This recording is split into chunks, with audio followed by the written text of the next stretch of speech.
welcome to the Big 12 Mafia Show. I'm your host, Nathan Bomber Brown, and with me are my partners in crime. I continue to say that because I think we're stealing with how much fun we're having, and that would be Moen Show and Immaculate View. How you guys doing tonight? Having a good night. Happy Friday. Good. Good. Moen, you're very dapper this evening. What's the theme? Thank you. Flowers on the hat. It's the Holy Mountain. Alejandro Jodorowsky. I don't know what that is. You should watch it. It's a fantastic film. Okay. All right. I appreciate that. It's always good to learn new things. I want to welcome everybody for being here. It's Friday evening. This is something that we've put a lot of time into, these Friday evening shows, and we appreciate everybody being here. We know you have other things you could be doing with your time. So the time you spend with us, we try to value very much. If you're new to the channel, make sure you subscribe and follow us all on Twitter. And then last but not least is turn on your notifications, both on YouTube and Twitter, so you know when our show is going to get started. Wild Ute is going to be about 15 minutes. And Danielle Kelley is going to be joining us, the lawyer, the FSU alum, and somebody that's been tracking this realignment stuff in the ACC. When she gets here, we're going to discuss some sort of bombshells that have happened over the last couple days, things that we talked to Doug Rohan about on Wednesday, and that continue to sort of change the narrative about what this realignment mess looks like for the ACC. Before we get started, you guys have anything on top of mind you want to get out real quick? Hurry up, Caleb Downs. Make the right decision. Make the right decision. Ohio State needs any more help. I'm tired of refreshing Twitter. Make a decision. The right decision. Why don't you just drive down there and pick him up? Come to Ohio. I would if he'd come. Let's get some shout outs since we have a little time here. Nathan Campbell's first one in the house. Hi, guys. Mr. Monkey says, I still don't know what that icon is, Monkey. It's three monkeys. Okay, all right. BR's here. He says, hey, all. There's a question from BR that we're going to bring up when Daniel's in the house. I've marked that, so we'll come back to that, BR. That was a good question. And since this is a Q&A show, if you have questions or comments, please put them in the comment section, and we'll try to flag them and ask those if we have time. We definitely will do that. Let's see here. Summit Hawk is in the house. Says, hey, yo, y'all. It's good to see you here, Summit. He says, jackpot. That's nice. Mooncat says, good evening, all. Mooncat, you're not green to me, which means you're not a member of the channel. I want to encourage everybody to become a paid member of the channel. I think it's only $3.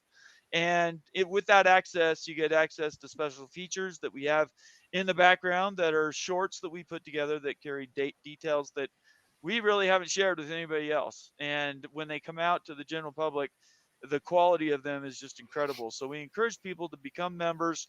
You have access, your priority comments, and it makes you feel like you're more connected. Anyway, good to see you here. Let's see. We'll get down. Laura Weiss says, hey, y'all. Let's see. Glenn Lumen's in the house from the Philippines. It's always sunny in the Philippines, isn't it, Glenn? I love Glenn. He's fantastic. Big Lubbock is here. David Hackett says it's Friday. Hello, guys. Sergeant Pickles in the house says, afternoon all, another wonderful day of playing Go Fish in the transfer portal. What do you guys think about that? It's fun. I agree. For me, it's fun. I love it. It's fun for everyone besides Washington, Arizona, and Alabama fans. Right. Yeah. The non-rated schools. We just get to look at their lineups and go, what do I want? It's brutal.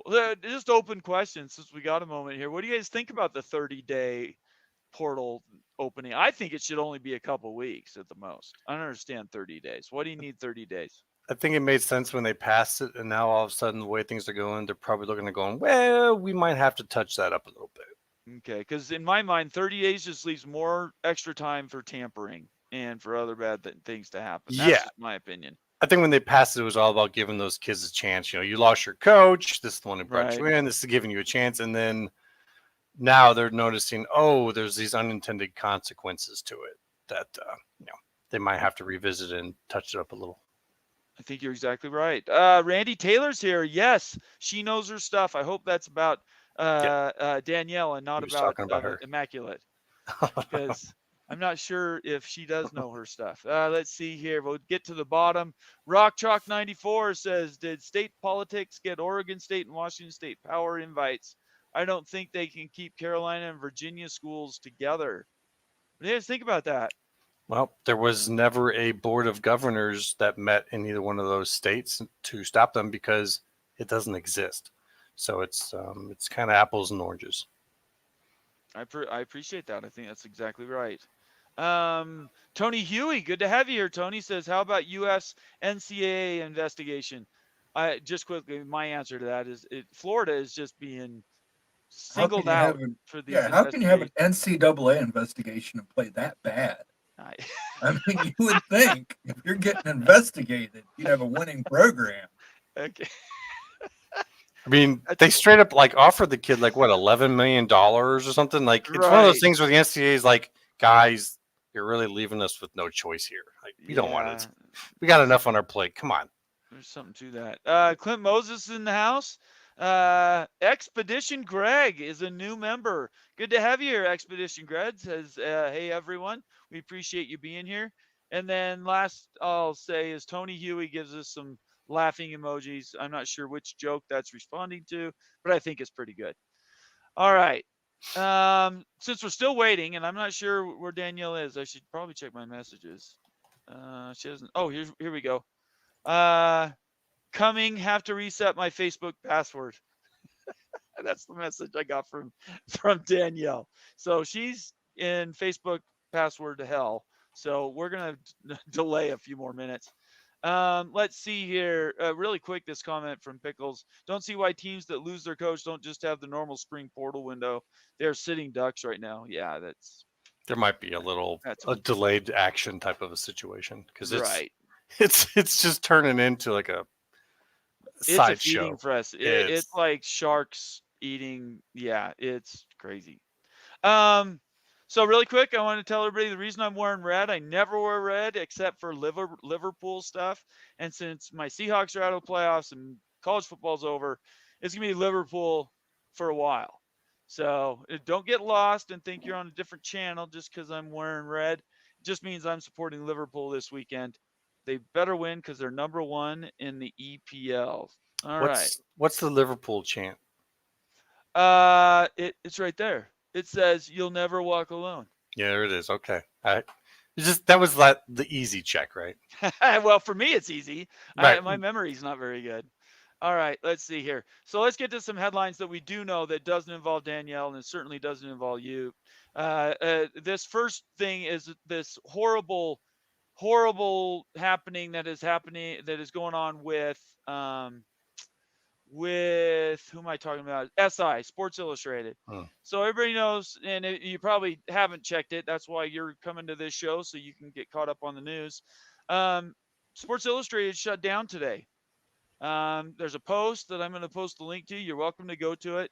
But basically, it's a referral and says that they simply weren't making money. They went out of there was some branding issues. And they tried to keep the thing together, and eventually they just said, thanks for no thanks, and kick you out. So SI is dead. What do you guys think about that? I don't have taps, so we really need a tap. I know. I keep forgetting. Make a note. Make a note. Taps on the sound. Immaculate. What do you think about Sports Illustrated? I mean, it's the end of an era, just like the Pac-12. It kind of already was, though, when this brands group picked it up and then they licensed some other group to do it. It's that group using the SI name. So to me, it was already kind of done. But it's kind of the passing of an era. I mean, it used to be Sports Illustrated. Well, there was Sports Illustrated.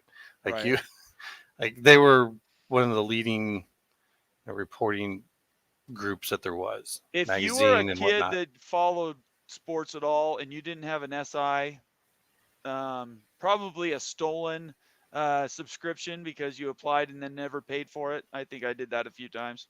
You sign up for those things on TV and they send them to you, but you never pay them, and they can't get you because you're like 15 years old.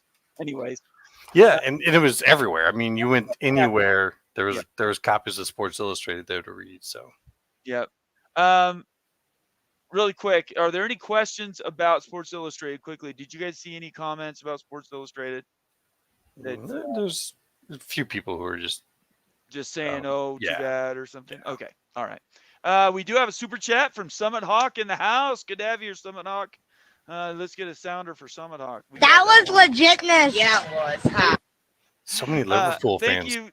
Thank you so much, Summit Hawk. You'll never walk alone. That's right. Sergeant Pickles also said that. Thank you, guys. Appreciate the support. All right. Back from Facebook password hell. How we doing, Danielle? I'm good. How are you? I'm sorry. I logged in and it said I had to remember my Facebook password, which is impossible. Oh, that's the worst. Every single time I've ever had to do this, I have to reset. I won't remember tomorrow. So I knew it was going to be bad when you said Facebook. I was like, this might be an hour. All right. So we're going to dive right in. I'm going to ask you not a softball question to start off. First of all, how you doing? How's everything gone this week? A lot of sort of bombshells came out, the refiling and all that fun stuff. Yeah. Is there what's on the tip of your mind right now? There's so much going on litigation wise this week. I know you guys are retweeting it and have touched on it. Immaculate. I love your take on the NCAA stuff too, that's going on with the DOJ getting involved. But the biggest issue to me, of course, being the ACC amending their complaint. That is huge. It's a big deal. And yeah, we get to deal with that now. And especially just how petty it is. I mean, amendments aren't rare at all. They got to see ours now. So, because remember, they filed first. So they got to see what we filed. So now they're going to come back and say this. It's specifically what they asked for, I think, that's bothering me the most. Is FSU going to do an amendment to theirs as well now based upon their amendment? Do you Potentially. think? That could happen. Potentially, or they may just stick it out because the ACC only has so long to answer, which they haven't done. They have filed a notice of appearance because of it. They've obtained a law firm here to help them here. That's the last thing I've seen on the court docket. Gotcha. So this news that came out today, Greg broke it on his show. I'm not even sure you know about it, but the North Carolina is now in this internal state dispute between North Carolina State and North Carolina. And to me, my mind just jumps back 18 months and I picture UCLA and Cal doing the exact same thing. We know there's legislation currently tying them together, but there's an active group right now that's trying to get something passed that would separate and have severance there, right? Yeah, and they should, to be honest. The sticking point with UNC and NC State, and we're talking about the meeting next Wednesday that they're going to have with the UNC, I forgot what it's called, but it's a whole bunch of schools actually involved in that. The legislation they have, that they have this president, chancellor, and the board gets to vote as well. And one could cancel the other potentially. Right. NC State, we have to remember, was the flip vote on expansion for the ACC anyway to add SMU, Stanford, and Cal. So that is going to be a sticking issue, is what do we do with that? If NC State feels like they're going to be left out and they're not going to have a home, what are they going to do? And UNC is going to end up stuck. When they have, I would say, out of Tobacco Road area, they have the best chance of going to one of the bigger two conferences. Yeah, I think that's pretty fair. Now that we're talking, let's jump back to the FSU a little bit. So we had Doug on the show on Wednesday, and you guys are like the Wonder Twins, the way you're attacking these legal notices. I don't. That's a funny name, but I'm deadly serious. You guys are, the moment these things are being put in the public purview, you guys are both diving into them rabid to see kind of what their next action is. Doug felt that this was a bit of a tell, this refiling, that the ACC might be struggling a little bit here. What's your opinion on that? I agree. I think it's a desperation move. I think it's a strike move. It's one of those, it's because it's also, like I alluded to at the beginning, it's what they asked for. Preventing from Florida State from meddling in management affairs, stuff like that. It's basically saying we're trying to keep you on track because we don't want you to have anything to say about other schools leaving. Now, compare the timing of UNC and NC State next week. They don't want Florida State to have anything to do or have any say-so in whatever decisions are going to come down the pipeline coming out of that meeting, and basically no anything. And then the injunction itself to prevent, and that's a whole separate issue, to prevent the public from seeing the ESPN agreement. Which is Immaculate. Do you have a question? Yeah, to me, I actually kind of found the interesting part to be, it seemed like they're setting up to put all of the damages on FSU should they leave, should it cause ESPN to, say, drop the ACC. It kind of seemed like they were loosely pointing in that direction. Is that off base? I mean, with your opinion, or does it look like maybe they're trying to set up that case in the future as well? I agree. No, I agree. And actually, because I love Doug. Doug is so awesome. Like you were talking about, both of us are on it. He's way more eloquent and soft-spoken than I am. Good at explaining this. I'm the person. We're like good cop, bad cop. I'm the person you want on cross-exam, just getting people all mad and going off. And he's the one that you want to resonate to the with defender. Yeah, he's like the Matthew McConaughey of A Time to Kill, literally. But yeah, no, I agree. I mean, I think it's a desperation deal, and I completely agree. Also, kind of sounded maybe like it's partially pointed towards the other schools and not Florida State. Like it's about Florida State, but it's like this could also be on you guys as well. Like yeah, and I posted that last night, and that's what I was talking about that he had tweeted out. They did this with the Big 12.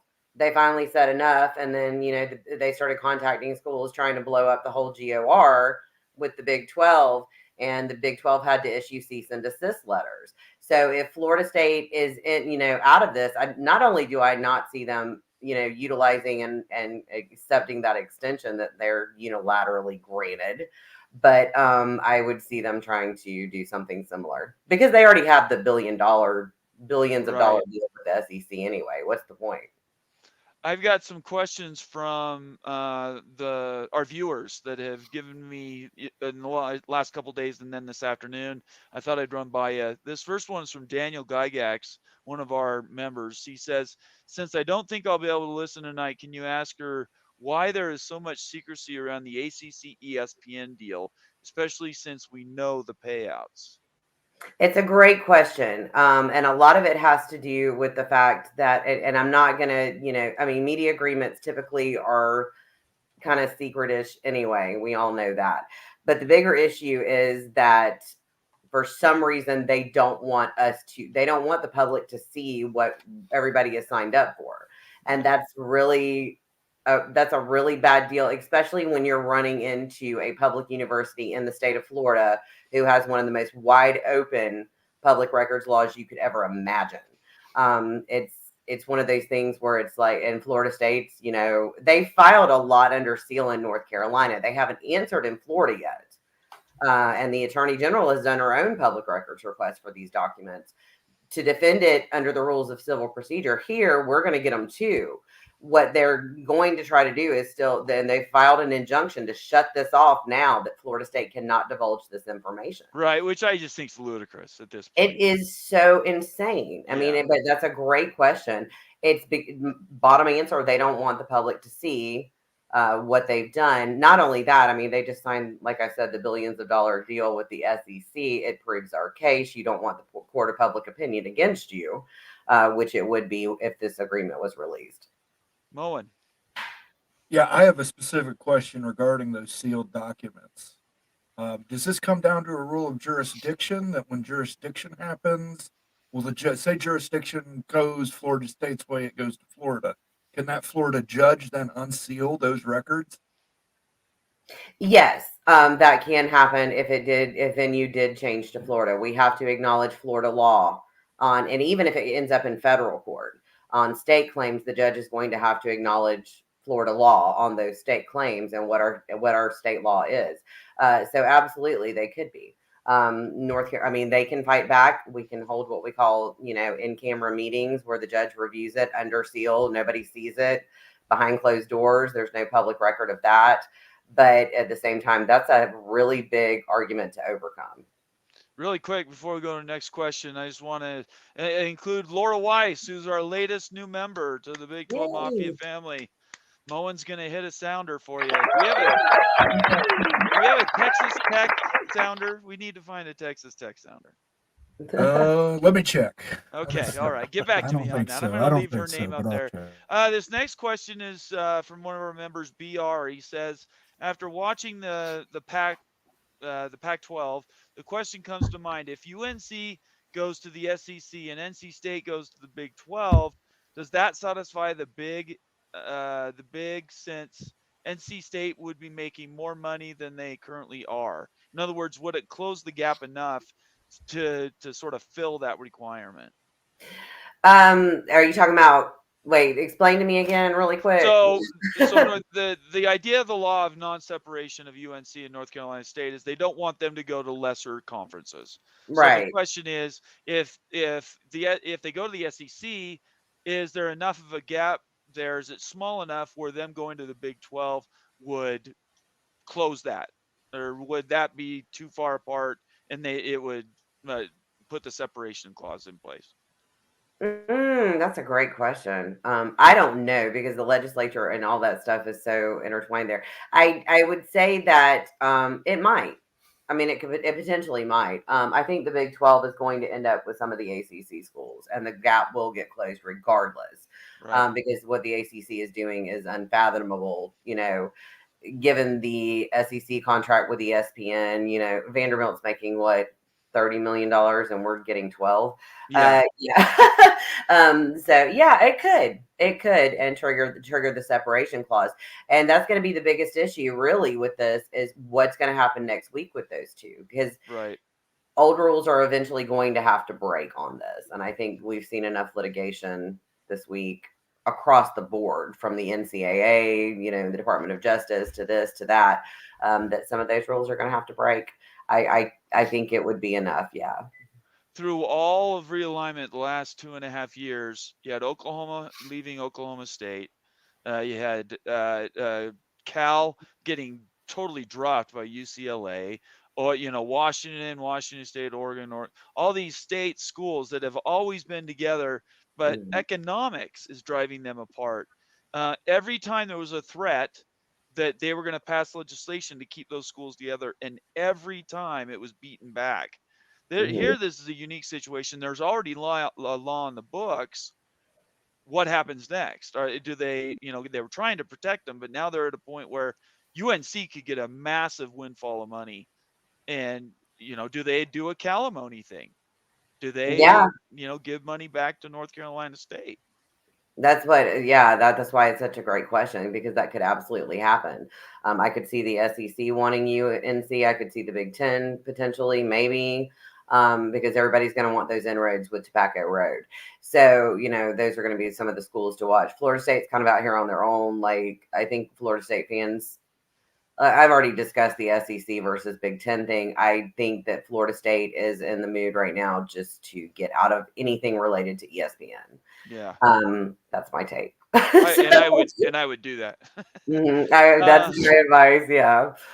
Cleveland Rocks, one of our members, says, I would love to see NC State in the Big 12. Their demographics are quite similar to those particular colleges. I hope they break with UNC. So here's a guy that's saying he wants that to happen.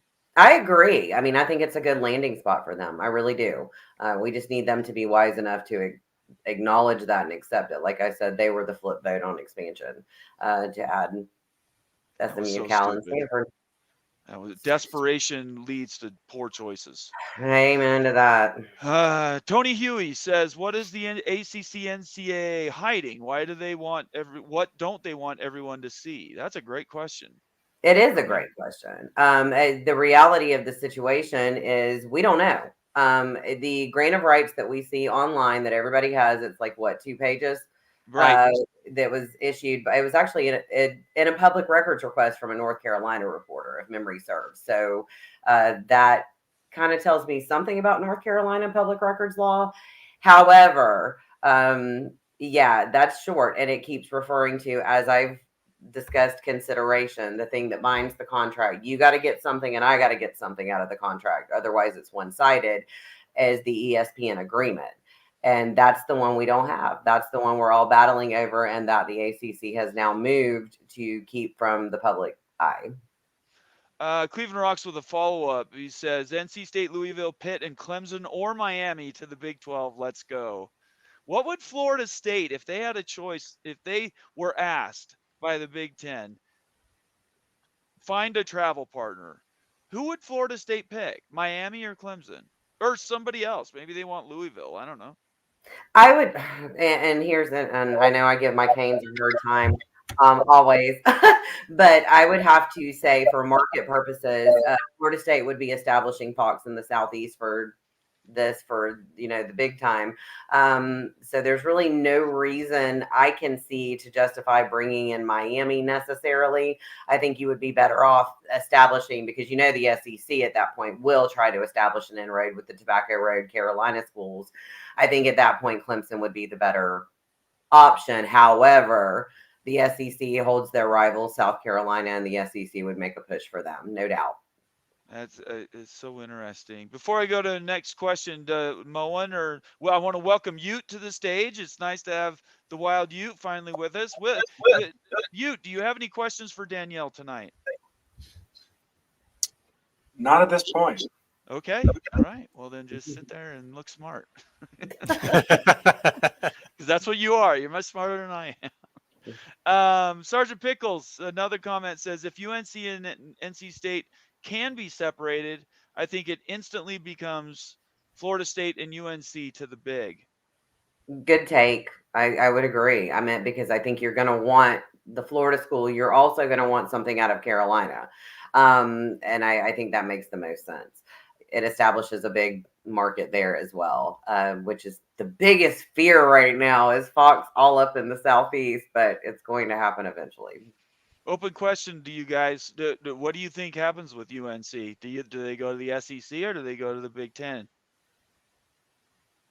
Immaculate, Moen, you guys have opinions? Yeah, right now I'm still leaning in the same way I've been. I think all four to the SEC, just because I don't think you can get them broken apart in terms of the North Carolina and Virginia schools. Okay. I'm not huge on Miami to the Big Ten. I think there's a whole lot of past brand value that people kind of latch onto. I don't think they get Miami at all themselves. I think Florida State. I think if that would have been an option, they would have done it. That's my opinion about Miami. If it comes down to it, I'm either Georgia Tech or Clemson with Florida State, for much different reasons. And either one of those, I guess I would be fine with. I have a hard time believing the Big Ten gets Clemson for Big Ten reasons, but if it gets expensive to get out and they want to grab both of those because they can do it, then that might be the case. Moen, what do you Clemson's think? an interesting one, Oh, guys. sorry, Philip. I apologize. Go ahead. Oh, yeah. Yeah. So Clemson's a really interesting one. I know that they haven't got a lot of play recently, but if you look at the value of their brand, their viewership, they do pretty well. They score pretty dang high, actually, like in a lot of metrics.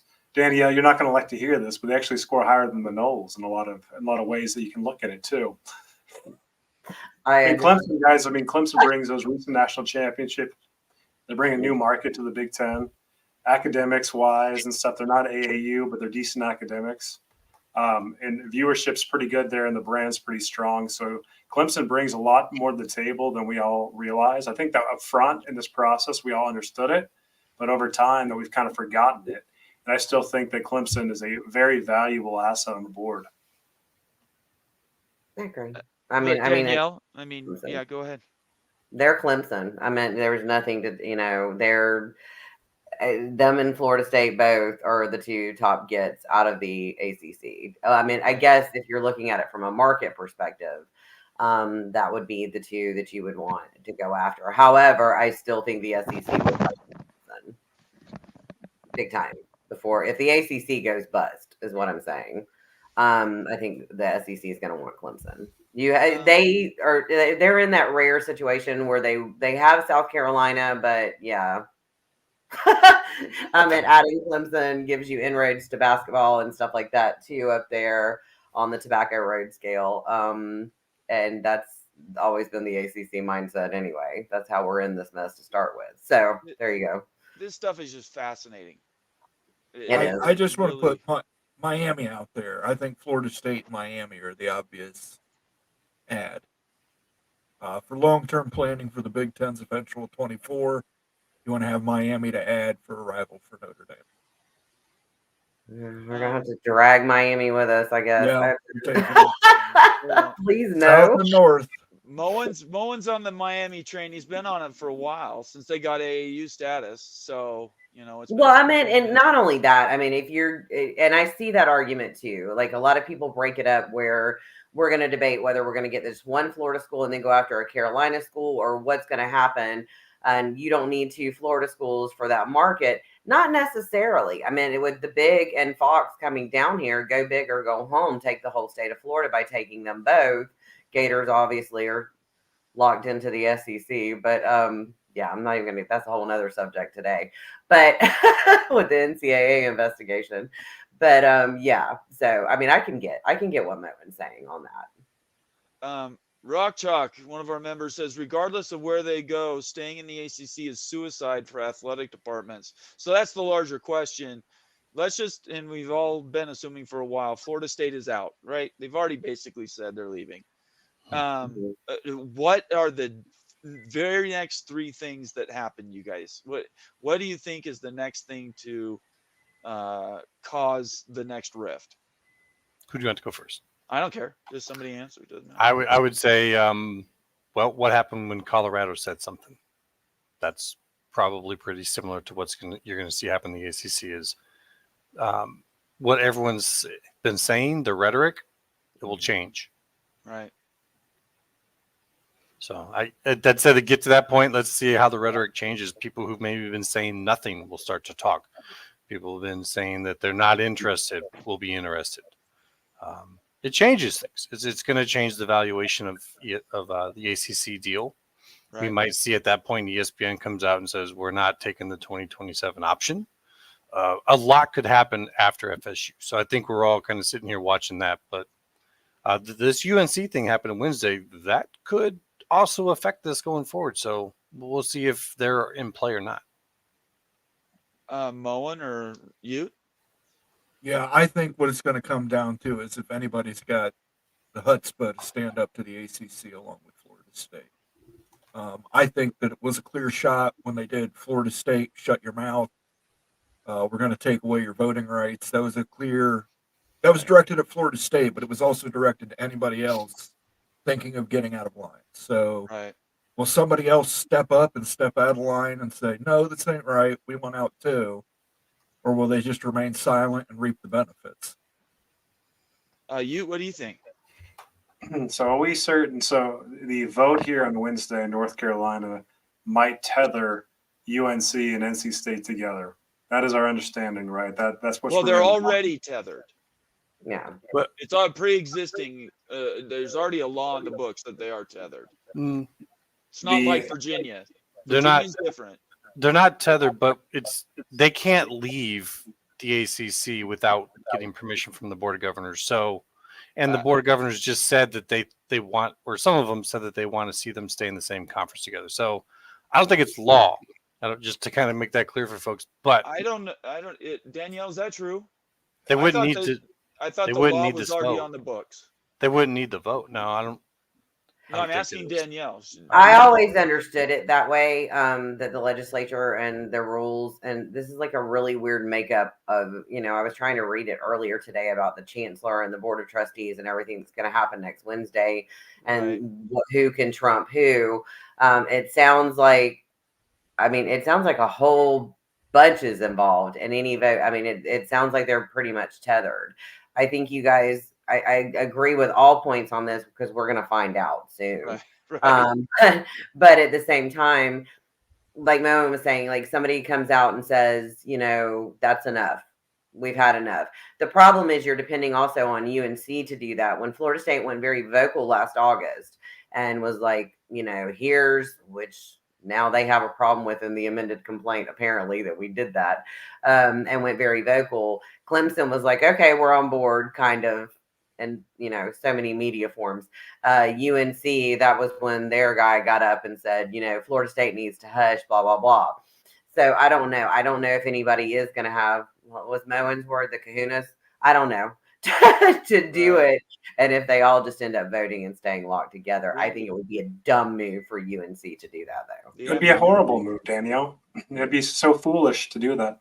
And so my understanding and putting in layman's terms, so like I can kind of communicate that. So really on Wednesday, the authority to go and to move in realignment is going to move from the school level to the government level for North Carolina, North Carolina State.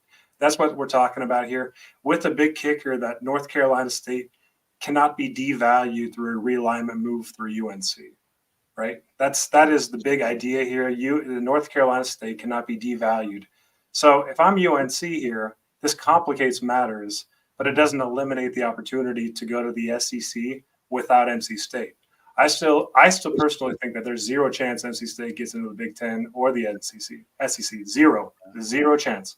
Yeah. And I think that UNC is going to have to negotiate with the local government there in North Carolina to get NC State into the Big 12, which will have higher payouts than the ACC, so they can make a political argument that, hey, it's not devaluing NC State. We're actually lifting them, getting them out of the ACC, and we're lifting ourselves. So It's just going to be more convoluted, complicated, but it's certainly not in tandem move and stuff. Because I'm telling you guys, NC State just doesn't have a level. They don't bring enough value to warrant a move to the SEC or the Big Ten. Immaculate. I like that, and I like the idea of them in the Big 12. I really do. I mean, they've already flipped and decided to go play West Coast schools anyway. So that's true. Yeah, they're gonna make more money than they would with the ACC. Right. Counting on both of them to realize that, and this vote on Wednesday though is a whole different issue because this has been a very lockstep. Keep your mouths shut. Let Florida State be the whiny babies and deal with this and that. The ACC's done a really good job of trying to control that narrative and putting pressure on them because that's all connected up there. Y'all know that as we're talking about with the schools alone, not to mention the conference being there. Right. So, yeah. I think immaculate. UNC goes to one of the big conferences and NC State goes to the Big 12.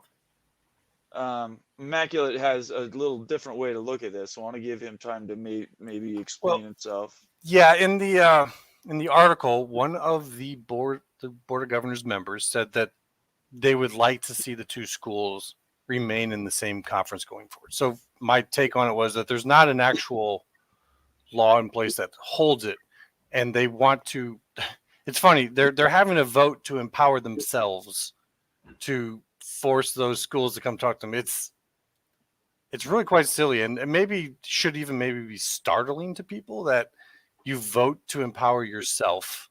It's why bother? But anyways, so they have to be counseled and regarded, and they have to approve the plans for it. So I think that they want to make sure that if they go anywhere, they go together. Now, should things get ugly, Florida State leave, ESPN starts maybe threatening to drop this, then maybe they're like, well, at least one of them has to get out of here. But for now, I think they try and hold them together. I do think North Carolina State and Virginia Tech have enough value for the SEC on their own, but I don't think the SEC really wants that. Like, that's not their goal. Their goal is to get North Carolina instead of Big Ten. And so I think they might have to, because of this move by the board, have to take all four. But I don't think they can do that for a full price. So it's going to be somewhere between a half to 2/3 pay in order to do this. So the board has to decide, do we push these schools together and then they get a lower pay amount than everyone else in the SEC, which is still going to be higher than what they get in the ACC, or do they let them get split up? And then I think you might be right. The Big 12 could then definitely be in the running should like North Carolina and Virginia end up going to the SEC.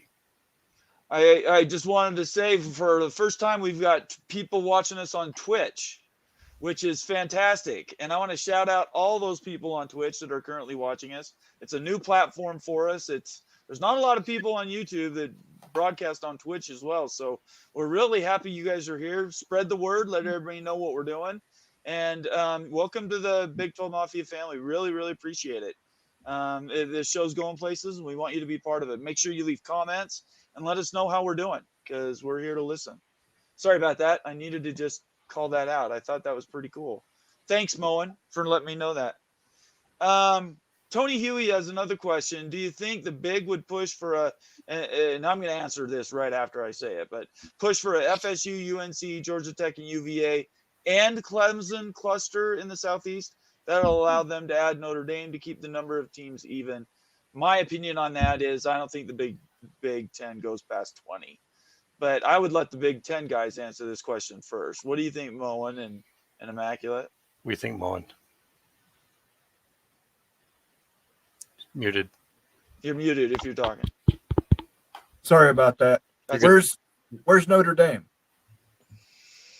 That's what he's saying. He's saying that would allow Notre Dame then to come in after that. Yeah, at the end. Yeah, but I don't think we'd take Clemson. Okay. I still think you're missing Miami. You have to have Miami in there to bring Notre Dame in. Okay. Immaculate, do you agree with that? I think that is the one way in which I actually do think Miami helps. It's for Notre Dame. But personally, where me and Moen different is I don't think Notre Dame actually wants to come to the Big Ten. I think the Big Ten is their backup plan. So I think that they have some plans for the ACC after the filthy publics get lost. And but in terms of, working this out, I think that there is a lot to that the Big Ten is going to make it possible for Notre Dame to join at any point in time. So, yeah, I mean, that's the one thing going for Miami. Do I like this 5 team? I think that's a bit too much. Like you're saying, I don't think that they go that big at this point in time. I think it could just be Florida State. That they might go 19. People say they won't do it. They went to 11 with Penn State. Yeah, I don't think that's the number. And they didn't like it. But at 19, that's a little bit easier to work out a schedule than it is with 11. So now you like these 2 power conferences. You think they're very, very powerful. Do you think they go to that many schools? I'm with these guys. I think that we're looking at 20, and we're not going to go beyond 20. And the reason that we talk about that is because Bob Thompson even agreed with that. It just gets dilutive to your revenue share if you're adding too many teams. And so that's a big risk when you go beyond 20. Are the teams bringing the value anymore? And so it gets a little dicey. So I just don't see it going beyond 20 in the near future. And I think that, your top targets are obviously Notre Dame, number 1. FSU's got to be number 2. Then Miami and Clemson are really at 3 spot with Virginia, following. So I think UNC still is a SEC target. I just think that makes a lot of sense. While the Big Ten would like them and they'd go after them, I think the SEC is going to end up with UNC. We have a new member to the show, Donnie McNerney. That was legitness. Yeah, it was. Huh? That wasn't for me. That was for Ute. Ute is legit. I'm not. Donnie McNerney has joined the show. We appreciate you becoming a member, Donnie. I hope you have fun. Please leave us your comments and suggestions. That's the sounder I was looking for. We'd love to hear from you. Please, this is a feedback show. Danielle, we've talked a lot about this, and I haven't asked you any questions. What do you think about the overall direction of realignment as it stands right now? Do these conferences go more than 20 at this point? Oh, this is such a detailed question after the past years. Can I give a long answer? Not that I don't. You're the lawyer. You can say whatever you want to say. I think we're headed towards, eventually we will get there. I don't know how many years it's going to take to, and this was a point actually Immaculate raised about the NCAA suit, and Doug Rohan was talking as well with the lawsuits and stuff for the fact that the DOJ is getting involved with the NCAA and the conferences now. Antitrust violations reigning supreme. I think you're headed towards a complete potential redo of everything as we know it. And a lot of people have opinions on that. Oh, NIL has ruined college football, or the transfer portal has ruined college football. No, these corporations doing shady stuff behind the scenes like the ACC and the NCAA and things, and everybody doesn't see how they're related, but they really are.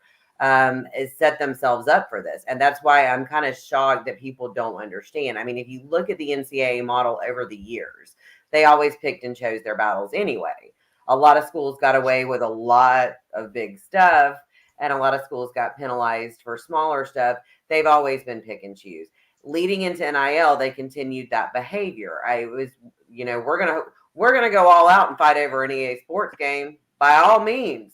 We're gonna go all out and make sure this kid who's a football player at Tulane can't use his name for his music concerts because he happens to play football. Right.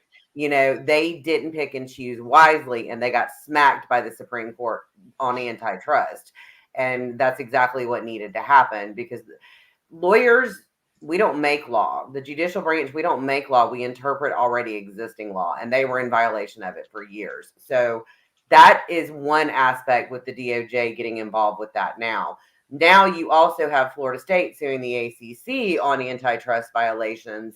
The whole thing is getting to the point where we need a revamp. We need to determine the NCAA is not going to be able to regulate. They're not going to be able to, because every time they've tried to regulate, they've done it so dumb that courts see through it right away, and courts are like, you can't do that. That's against the law. You can't do that. At the House hearings, I loved one of the representatives, right, in Congress, I can't remember who it was, said basically, you guys screwed this up, and the fact that it's in front of us in the first place is wrong, and if you leave it in our hands, we will absolutely change what you think you can control. They couldn't believe that it had made it that far, that they couldn't get their house in order. And it keeps happening. And now you have legal precedent. And I said for years and years, I mean, when Alston came out, when the decision came down from the Supreme Court, I said, NIL is going to affect a lot that a lot of people don't see, because now you have legal precedent. Lawyers work in precedent. I can go in court and compare a case that has different facts completely to mine, but has the same legal premise. That's what we work in. We argue that. That's what we go in court and do. The similarities between NIL and the portal and everything that's happening now, conference realignment, everything, the arguments spill over, and lawyers are going to use that. And the NCAA continually sets themselves up to lose the entire argument. And the ACC's done the same as well. So did the PAC. So I'm not surprised to see the conferences involved with the NCAA suit with the DOJ now at all. Here's a question from Steve. He says, SEC, thanks for doing this, Steve. Appreciate your comment. SEC has a pro rata clause when the new contract kicks in, which I believe is next year for the SEC. Isn't it 25? Do I have that date wrong? Is it 24? Do we know when that new contract kicks in? I thought it was 25. Okay, I might be. I thought it was 25, but I might be wrong. I'm trying to remember, because they're getting rid of divisions and so much else this year. Right. The new ESPN contract, so I'm getting lost on that one. I think it may be 25. Okay, so that would be, and this is another point, as soon as the new contract kicks in. So what that means is between now and then, there's a loophole, right? It means there might not be a pro rata. Isn't that how you would read that, Danielle? Or did I input stupidity into a simple question? No, there's loopholes in everything right now. There's gaps in everything and contracts right now. No, it makes sense. It actually makes sense, and that loophole will get used. In case, I mean, it's going on all around us, so it actually makes sense. Anybody want to comment on that? I think it's both a great question and a thought-provoking. Yeah, it definitely changes things if that's the case, and that's actually true with that. Then you could, I don't know, would they take all four for full price? That could be a problem. Well, the contract kicks in 24, but I don't think it kicks in till the summer of 24. Right, which is still August 2nd. As I recall. Right. Yeah. So, I mean, you could get guys in underneath that, right, pay them a partial share, but you couldn't get them after that at a partial share. Do you think they'd do that? This would be a game changer, and like Immaculate said, it is like it changes the math on a lot of things, because you have to ask yourself which schools out there in the ACC could qualify and be creative, or even on par with the rest of the SEC schools. And the two no-brainers to me are Notre Dame and UNC, and then everybody else, I don't know, for the SEC. So yeah, if that's indeed the case and stuff, it kind of siphons and eliminates a lot of teams probably from being eligible for the SEC. It's an interesting, thought-provoking thing. Is that something, Danielle, you can chase down? That's something I need to look into. I mean, that's Okay. a very intriguing situation right there. Because, like you said, there's loopholes, and I think just people maybe aren't asking the questions. They don't even know what to ask, right? You're right. And that's the thing. We need to be asking questions because there's, like I said, with so much going on, you have the House, case going on with the Ninth Right. Circuit declining the interlocutory appeal. You have the DOJ getting involved with the NCAA and the conferences on that case, the other case. You have FSU suing the ACC. There's so many loopholes that if there is one there, it's worthy of investigating and finding out about. I like that. So I'm giving you homework. No, I'm not. Yeah, I got homework now. I would, if you don't want to do it, I'm happy to ask Doug. I know he would love to do it just because he's obsessive about this stuff. But I am too, and I'm like, I'm so sorry, I'm tired tonight, guys. Oh and I'm no, don't apologize. No, he is. Don't he apologize. He is so really. I mean, he's just amazing at this stuff. I've done contract law my whole life. He has a way of explaining it that's very reasonable for people to understand. And that's part of the battle. But like I've said, with all of this, there are loopholes in contracts. No contract is unbeatable. That applies to all these cases. Antitrust is a violation of the law. We've learned from these cases, and yeah. So I'm gonna take that homework. I want to look into this.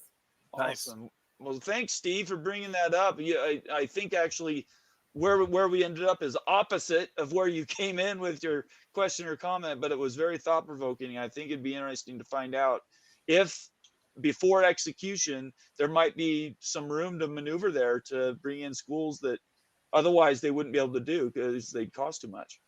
But all of that might just get wiped out. Like you might bring them in at a partial, but at the new contract, like generally when they do those partials, it's up until the next contract. Yeah, I'm not saying they're going to do it immaculate. I'm just saying I don't know how they to find out.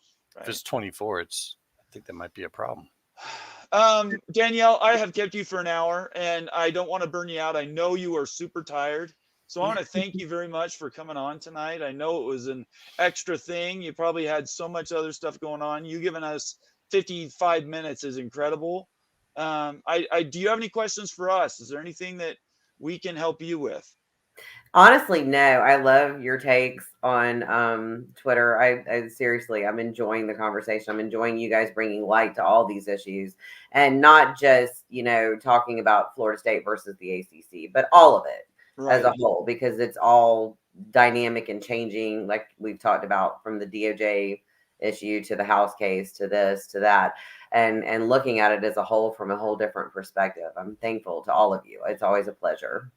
Thank you. Those are very kind words. I for the team, I'm just going to tell you that's what we set out to do. We're not just a Big 12 show. We're not just we are covering all of college football. And that's by design. So that makes me feel good that it's being recognized. So thank you very much. Do you guys have anything else you want to ask Danielle before we let her go? No, I asked her the car question already. Oh, Moen. Always bringing that light in there. All right. Well, we'll let you go then, Danielle. Have a great night. Have a great weekend. And we'll talk next week. You guys too, most definitely. Okay. Thanks, Danielle. Great. I'll catch you on Twitter. See you later. All right. Take care. Okay. Bye. Bye-bye. Oh, boy. Oh, boy. And we've got some fun feed right there. Immaculate bomber. What did I do? Wait, what? What did I miss? What did I miss? Tell me what I missed. What did you just say, Ute? No, maybe it's on my end. Go ahead. I don't know what you're talking about. So he's getting feedback, I think. Oh, you're the only one. There's something with your audio. I'm not sure what's going on. Danny McNerney, one of our new members. Great to have you here, Danny. He asked a question, which it's nice that he popped up as a green guy because now I know he's a paid customer and we can get to his comments a little bit in priority. Answering Immaculate, he says, thanks. I'm enjoying the knowledge base with great people and great input from people all over the college football world. That's what we try to do here, guys, right? Absolutely. So you came in late Ute, is there anything? What's your top of mind? Because that's where we started. Is I gave everybody a chance. What's top of mind for you today? Well, I think it's top of mind that this whole handcuffing together in North Carolina and in Virginia. I think that's pretty fascinating stuff that has major impacts in realignment in the college sports space. We'll have to monitor that because there's going to be a lot more maneuvering that has to happen for a school like UNC to untether and get away. So that is the big news right now, and something that warrants a lot of discussion. That is, that brings up this. I think this is a whole new area of discovery that we will need to chase down as a group. This idea that before some of these things become enforceable, like Florida State leaving before August of 2024, things like that, those dates are really important. And I think for us and what we do, it's really important for us to sort of stay on top of that. Do you guys agree with that? Oh yeah, 100%, 110%. That's nice. Yeah, that little SEC pro rata deal. If they really can't give out partials, that's a very big detail. I mean, it's kind of an oversight on my part to miss that part. But I do think that we've got our heads on this pretty well, though. And Wednesday, there's a lot going on this week. Like, she kept going back to the DOJ situation, and I don't want to just scroll right over that too, because when that happened, that changed the big story. And, we've got the ACC story going on, but even well above that, following the DOJ situation with the NCAA, that could break things loose very quickly. Here's a question from Cleveland Rocks. Does the SEC really want to expand, or are they being forced to defensively because of the actions of the Big Ten? That's really the question. I think I'd probably say defensively more. I mean, They're probably looking at the value, but I don't think they would be doing anything at this time unless they were trying to block the Big Ten from going straight down the East Coast. Yep, I completely agree. Notre Dame, it's all about Notre Dame. I mean, the SEC and the Big Ten, Notre Dame's the one chip and stuff that's so valuable that you do whatever it takes to get them. Nobody else is probably that important that you just do whatever it takes other than Notre Dame. So I think Notre Dame for the SEC, they're probably keeping an eye on that. I know that UNC is a really good fit there and brings new markets. So that makes sense as well, but they don't need it. They really don't. With Texas and Oklahoma coming in, I mean, they control a lot of the big football brands already. So it's kind of it's a nice to have, not a need to have, but Notre Dame is just the game changer right there. So let's talk about Notre Dame really quick. It was kind of off script. It wasn't on the top of mind because they're, they're so siloed. But does anybody here really think they're going to be joining a conference anytime before 2026, at the very least, and probably 2031? Unless they're forced to. I think, like I said, that's their backup plan. I think they're watching the situation. They decided to watch and let it play out. That's why they signed that deal with NBC. So before 26, highly unlikely. Between 26 and, was it 29 on the deal? In February? The odds go up a little bit. I think after 29, you're talking years. I got lost. I'm sorry. Yeah, you said 26. I'm saying, right before 26, no. After between 26 and 29, while they're still in that deal, maybe. After 29, I'm pretty sure that they're going to have to join a conference. They should force them to, guys. It's not going to be like a true forcing, but the way things are going to set up, I think that it's. I'm saying they should force them. I'm not talking nuance. I'm saying if we have them to join a conference. You want to play in the big boys? Join a freaking league. Like if we have conference playoffs that lead to a tournament of champions, then that's basically forcing them into a conference. Yeah, something like that. Notre Dame just frustrates the hell out of me. Summit Hawk says, I agree with Moen. Moen. You got people agreeing with you. FSU and Miami to the big first, unless UNC breaks away on Wednesday. If UNC actually gets away on Wednesday, it's going to be like the highest bidder. Fast and furious. I think the boosters, from everything that Greg said, is the boosters are pro SEC. So. Yeah, that's interesting to me. I think their profile's Big Ten. I don't know. I don't get it. Really quick before we get any more comments, we're an hour in, which is amazing. That went extremely fast. I want to thank again Danielle Kelley for being here. Her legal expertise always gives us amazing answers, and we really appreciate the time she did. For all those just watching right now, we're probably going to go close to another hour for Q&A and talking about other college football news. So we encourage you to stick around. Make sure you subscribe to the channel, follow us all on Twitter, and then turn on your notifications so you know when our show is on next. JBaller54 has a nail on the head, says huge meeting coming up in Carolina next Wednesday. He has his caps lock on. So I like it though. Look at that. You know, the cap locks. That's new age right there. I think it's cool. Disconcerting, I think. Let's made it stand out to you. Yeah, that's true. That's true. It worked. Okay, you win today. You get the bonus point. Nice. Mr. Monkey says, "I love to have you here." Monkey says, "I think it will be FSU and SMU to the Big Ten after SMU purchases the Big Ten." What do you think about that, Bowen? They ain't got that kind of money. Man, if you got that kind of money, go right ahead. Oh my Lord, Mr. Monkey How much would it take for SMU to throw into the Big Ten to get in the conference? What's the dollar they will figure? never let Let's them just in. say we're out of the billions range and we're in the trillions. Yeah. It's legal. It's literally an impossibility. There is no way the Big Ten would. The SEC actually, I would say they're kind of, mercenary. They might take them for $2 billion, but the Big Ten, absolutely not. They're too stuck up. And the SMU already broke in the China shop, right? They're in the building. Mm-hmm. Now they're just rattling around, and the Big Ten's trying to secure its little China closet. That's a good analogy. I think we got a little sneak peek, the whole SMU thing, that they had to get Stanford over because the PAC and not going to have a deal. Right. And the fact that SMU came with them, I think we got a little sneak peek as to what they're planning to do. I don't think they wanted to invite those schools yet, but they had to. Patrick, glad to have you here, Patrick. Appreciate it. Wouldn't Florida State be more valuable to the Big than North Carolina? Ooh.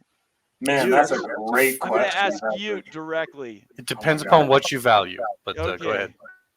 Well, yeah, and that's true. You can also do your part too, Immaculate. Go ahead, you. I mean, there's a lot of facets to this. Okay, so we're going to talk about the academic part. North Carolina is a juggernaut academically. AAU status. Florida State doesn't have AAU status, but it's a good institution. It's not like it's a bad institution at all. It's really highly rated too. But North Carolina is like a research juggernaut, like a Big Ten fit there. Brings a new market in North Carolina. The brands are actually really, as far as like perception wise, North Carolina and Florida State are very even, guys. They really are. UNC, there's only a few schools around the nation that actually bring significant basketball upside, or it's going to be like a factor in realignment. And UNC is one of those few brands. KU might be another one too, but UNC is definitely that. So there's more that UNC brings to the table as far as Florida State. Florida State brings football and the brand. Those are the big things. You're in Tallahassee, you can bring some links to Florida recruiting. So there's another, nod. But North Carolina, they bring the new market, a big market. You're getting the flagship school in the state. There's a lot of desire here from North Carolina. The football program is improving. It just makes a lot of sense in a lot of ways. So I think that North Carolina would have the edge over Florida State, but it's not like by a huge wide margin. It just is a little bit better fit for the Big, given all those factors.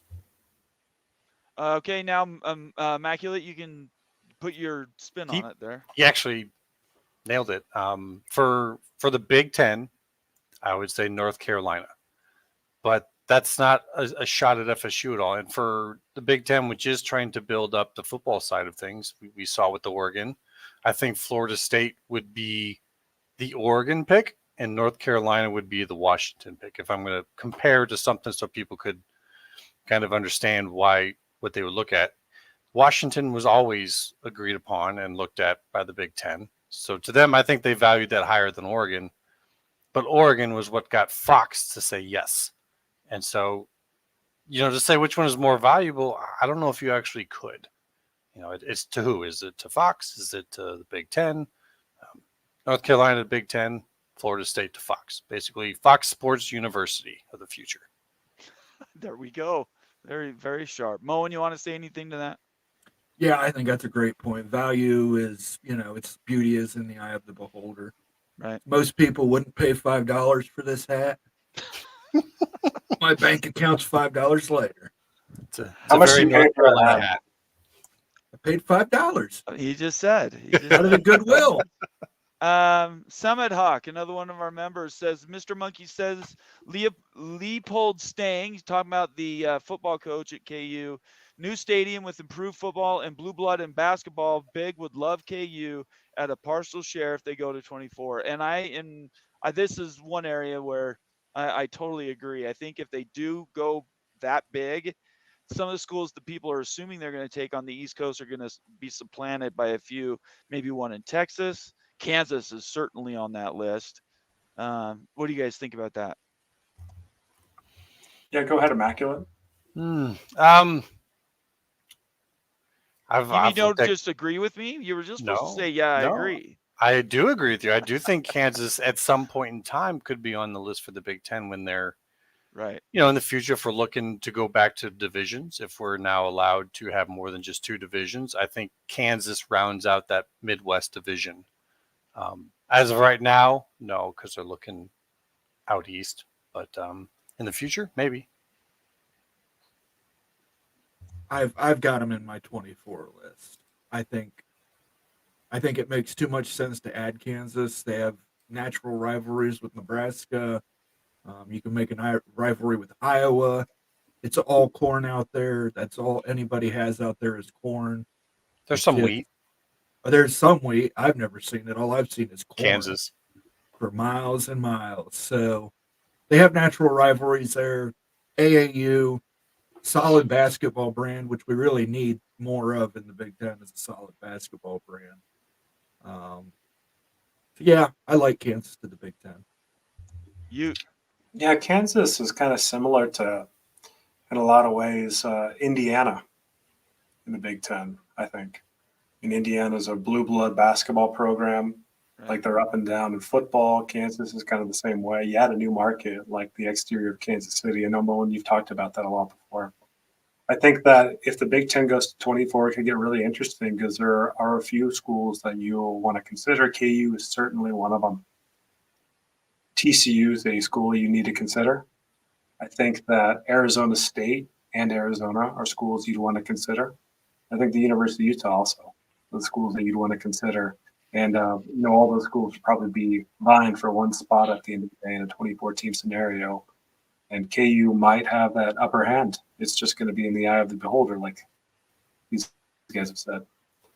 Let's quickly touch on this before we move on to more comments. We've in the past as a group, we have disagreements all the time. If you're new to the channel, we don't always agree. And so if you've come here to hear us sort of echo each other and just say, yeah, that whatever he said, that's not what you're going to get here. We've got a lot of new people watching us tonight. I just want to really stress that we go out of our way to try to find points where we disagree, points of contention, so that we can talk through these things. And actually we learn a lot more than if we all just sat here and said, yeah, what he said. So if you're hearing us disagree a little bit, that's by design. And I just want to make sure everybody, all the new viewers, I mean, we haven't done a 101 course, have we, Moen? It's been a long time since we've had to sit down with all of our members so we can explain kind of what we're doing. So we're not going to do that tonight, but we will do that in the future. We're just a growing thing, and we appreciate you guys being here. I want to comment on this. T-Mac 1325. Thanks for being here, T-Mac. UNC football viewership is mid ACC. The networks would greatly prefer FSU. I know you have this info. Yeah, that's a great comment. T-Mac, you're right on the nose right there with football viewership. Florida State's a strong football viewership program. And if they're in the Big Ten, they'd be an elite. I mean, you're talking about big-time numbers. They've got major upside. UNC's been pretty middling. They're actually, UNC's viewership would be below the median average of the Big Ten, whereas Florida State's would be above. The one thing that we need to think about, though, again, back to the basketball comment, if you factor in Florida State's total eyeballs in football and basketball versus the total eyeballs of UNC in football and basketball, it's much more even than you think. UNC actually drives basketball ratings much higher than Florida State, and it kind of bridges that gap a lot more than you think too. So while football viewership, you're totally right. Florida State's way higher than UNC. When you throw basketball in there, it's more even. Immaculate. I agree. Like I was just saying, I think the networks do I prefer. just Florida State. preached about how we Yep. disagree. I know, just had sorry. a whole conversation But, about we disagreeing. I do think that the networks would come in and be like, we want Florida State, and then Big Ten would be like, we want North Carolina. But it's not that simple. Like there's the whole North Carolina situation going on. So while we're talking about this, it's all kind of conceptual. Yeah, like I said, I compare North Carolina to Washington and Florida State to Oregon. That's just an easy to understand comparison. All right. Yeah, I think that you're absolutely nails immaculate.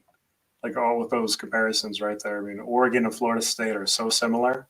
Then yeah, like Washington and UNC. Your members only video showed that too. Like exactly, you nailed it with that. When I saw that at the end, I was like, "Oh, that's perfect." Because this is like a love fest tonight. Oh, gee, no, like where's all disagreement? It's Friday. It's Friday. We're all in a good mood. Gosh, I have never. So check it out. What is going on here? Washington versus UNC, I think are close to. I would probably give a little bit of a nod to UNC based on like what it provides. And like, I mean, Washington's a research juggernaut, AAU, really close though, really close. But I think that if you're going to stack those two up, I think UNC brand wise might have a little bit more than Washington, but it's staying close too. But Oregon and Florida State are doppelgangers. Couldn't you just say that very simply there's an East Coast bias, right? If you switch them geography, there is some. It might be completely different. It might be the exact, opposite. So, yeah, geography is a bugger with this stuff. Let's get to a couple positive reinforcement comments here. Summit Hawk says, a lot of good folks in here. That's true, Summit Hawk. You should be out there lassoing them, man. Tell these guys to give us thumbs up and leave us comments and send me like $1 million. That you're supposed to be doing out there for me. And then Rock Jock says, it's more fun than listening to Paul Feinbaum's ignorant callers. Hey, guys. Paul. I mean, some of those folks are funny, but I do agree. I would prefer this. Let's see here. Caden's dad. Good to have you here, Caden's dad. If Clemson is not 20 with FSU, then they never get to the big. And for maybe the first time ever, I'm going to say I completely agree with you, Caden's dad. Yep. I think that's exactly right. And that's why I agree too. Yeah, it's shocking that Clemson hasn't jumped out yet because I think that their best bet is to go with Florida State. So the fact that they haven't jumped out yet kind of makes me think that they don't have a yes. They don't have a nod. They don't have any balls. That's the thing. They don't have any balls. That's true. They don't. They don't have a seat on the bus that Florida State does. It's that simple. They don't have the seat on the bus. They are Colorado. Florida State's going out, and they're going to be rewarded for being the first ones out. It's going to be the exact same thing. Let's see here.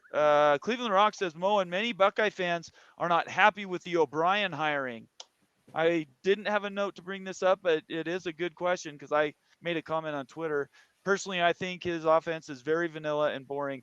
I thought it was a ridiculous, stupid choice. O'Brien is, I don't know. All right. Go ahead. Here he goes. Tell us why we're wrong. Let's defend this. Go ahead. When he's co-offensive coordinator with Brian Hartline, okay, who jumped into the position last year with zero experience, so he can provide Hartline with some mentoring and some experience as offensive coordinator. It takes some of the responsibilities off of Hartline so he can focus on wide receiver development, which is important to us. Our wide receiver room slipped a little last year, and that was probably due to Brian Hartline having to focus on being offensive coordinator. Ryan Day is still going to call the plays. Okay. So I don't think that it's as bad as everybody's making it out to be. I will reserve judgment. I think you're going to see a more run-heavy package next year regardless. We don't have Travion coming back, and with Judkins, we didn't go get Judkins not to run both of those backs. So right. You're going to get heavy run sets. Will Howard's going to be doing some running for us. we're going to have 2 5-star freshmen coming in. Sion, the kid who just left Alabama, Right. is likely going to commit to Ohio State.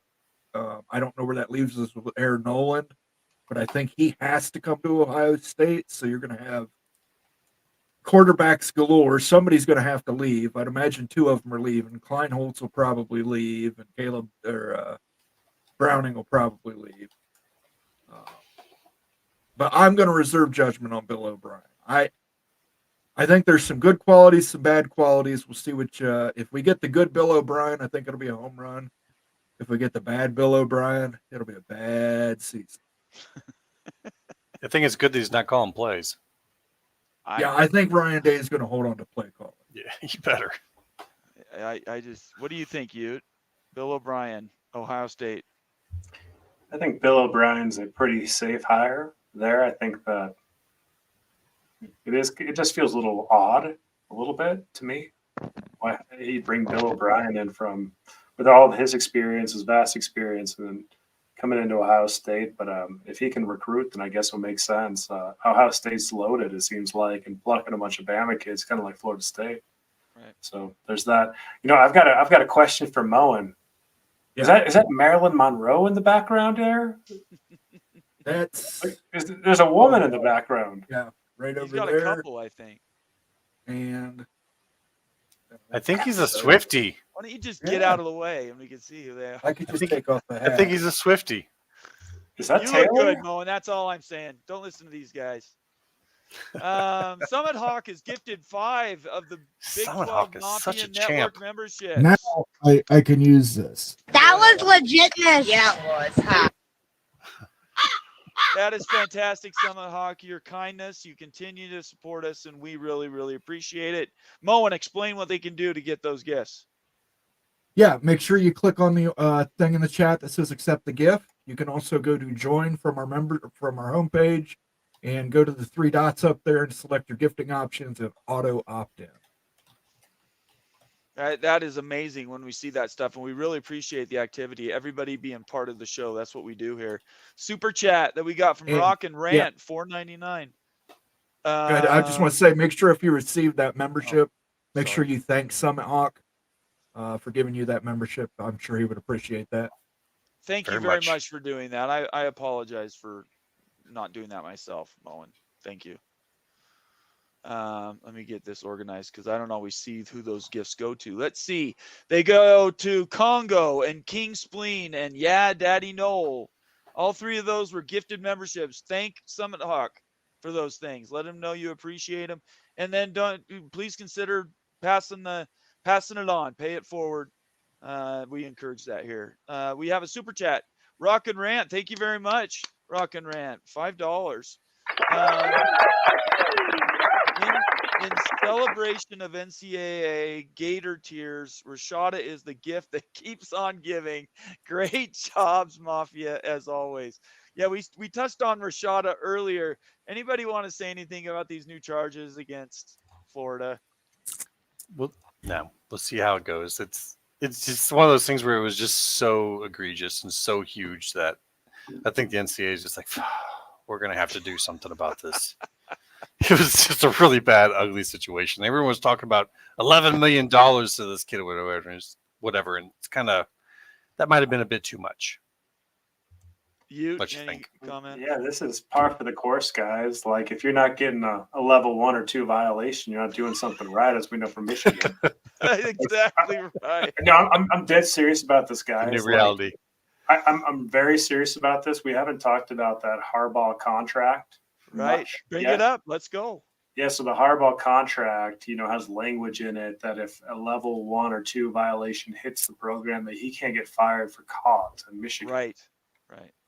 What do you think the net impacts of that type of contract structure, if it gets signed, is going to lead to? That's my question. Like, what does that promote inside the Michigan program and elsewhere when other contracts are structured as the same? And it goes back to what we're talking about here, that if you're not doing this cheating stuff, then you're getting left behind. And like, what are they? It's just how the game's played now. And it's going to be less and less punished. And so honestly, sadly, it's a nothing burger, whereas it shouldn't be. That's how I see it. It's let's be clear. It's a demand that he's made Yes. to sign the contract.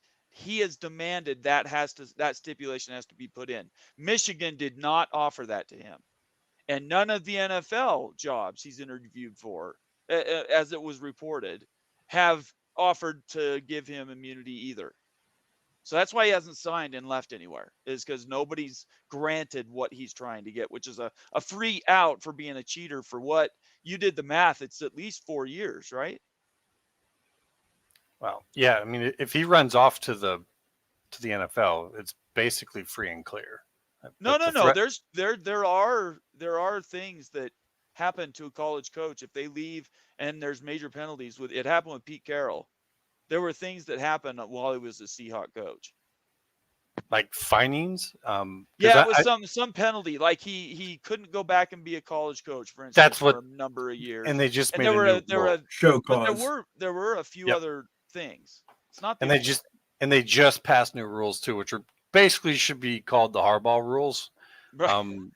If like he was to go to the NFL and then try and come back somewhere else, all of that stuff comes back and actually can then be put on that school for bringing him someone who is under that under that show cause. It's a particular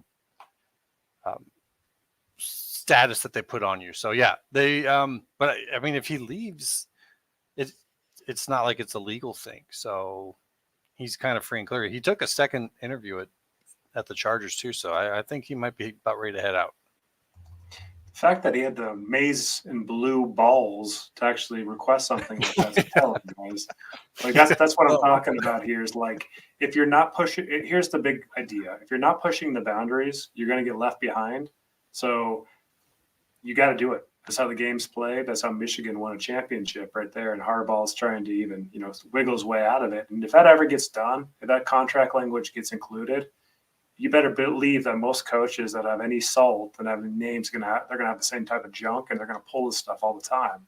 So we'll see level 1 and 2 violations all over the place, and it's just going to be commonplace in college football. Sexton's going to make it a standing demand for all of his coaches, 50 coaches he represents. He's going to say, okay, from now on, this is it. Well, what's the downside? He's right. Look at Michigan. They're national champions. I don't think there is a downside. The NCAA came out and said they want it fair and square. So what's the downside? Might as well cheat. If you can get ahead, we're going to try. Hey, Ohio State, I'm telling you right now, Ohio State's inducing players into the portal. Yeah. And you know what? Oh, well, yeah. You let Michigan do it. You have to let us do it.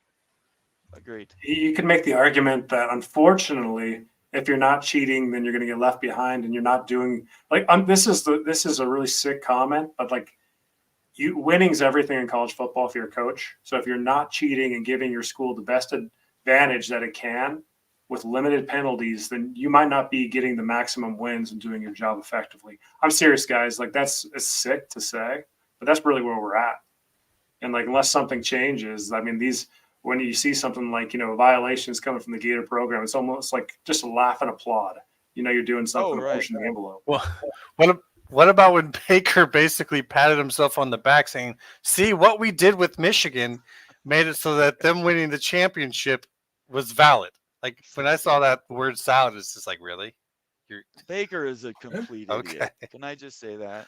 All right, let's move on to a super chat. $10 from Mooncat.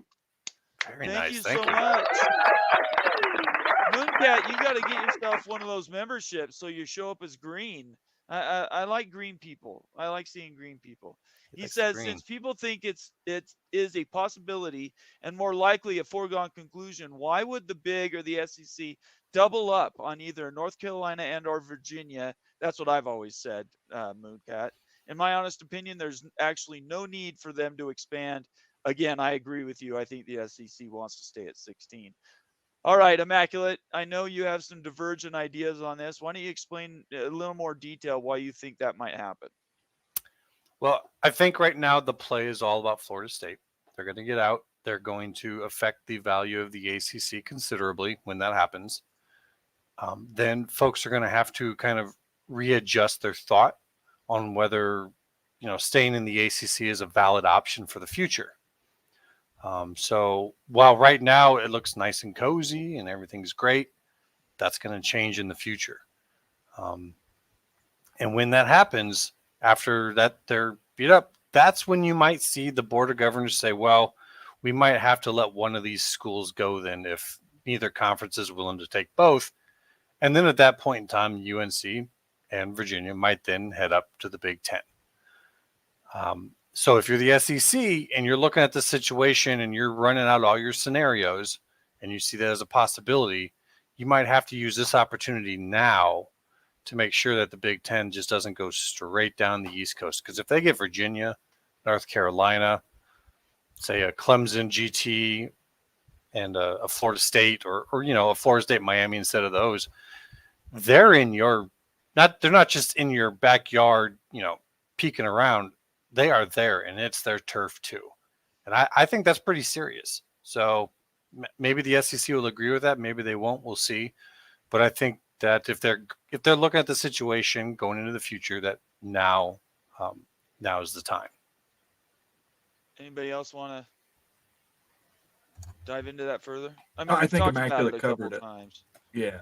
All right. Okay. Thank you, Mooncat. Mooncat. Yeah, you know what? I'd like to speak to this too. Go ahead. Yeah, go ahead. Yeah, we've got some differing thoughts, and with some of these realignment moves and everything, and why they make sense. I think that for the SEC and Big, realignment comes down to, okay, does the school add value, financial value, and strategic value? That's a reason to pull a realignment move. And number two, is it a significant aggressive attack on a different conference to protect or devalue the other conference, to get down to the nuts and bolts of it? So when you're looking at, adding two schools from a state, I don't think that it's hurting another conference, like the Big Ten taking those two from North Carolina, say that happened. It's not hurting the SEC in my mind. So it wouldn't be like a defensive play or anything. So it's a value play.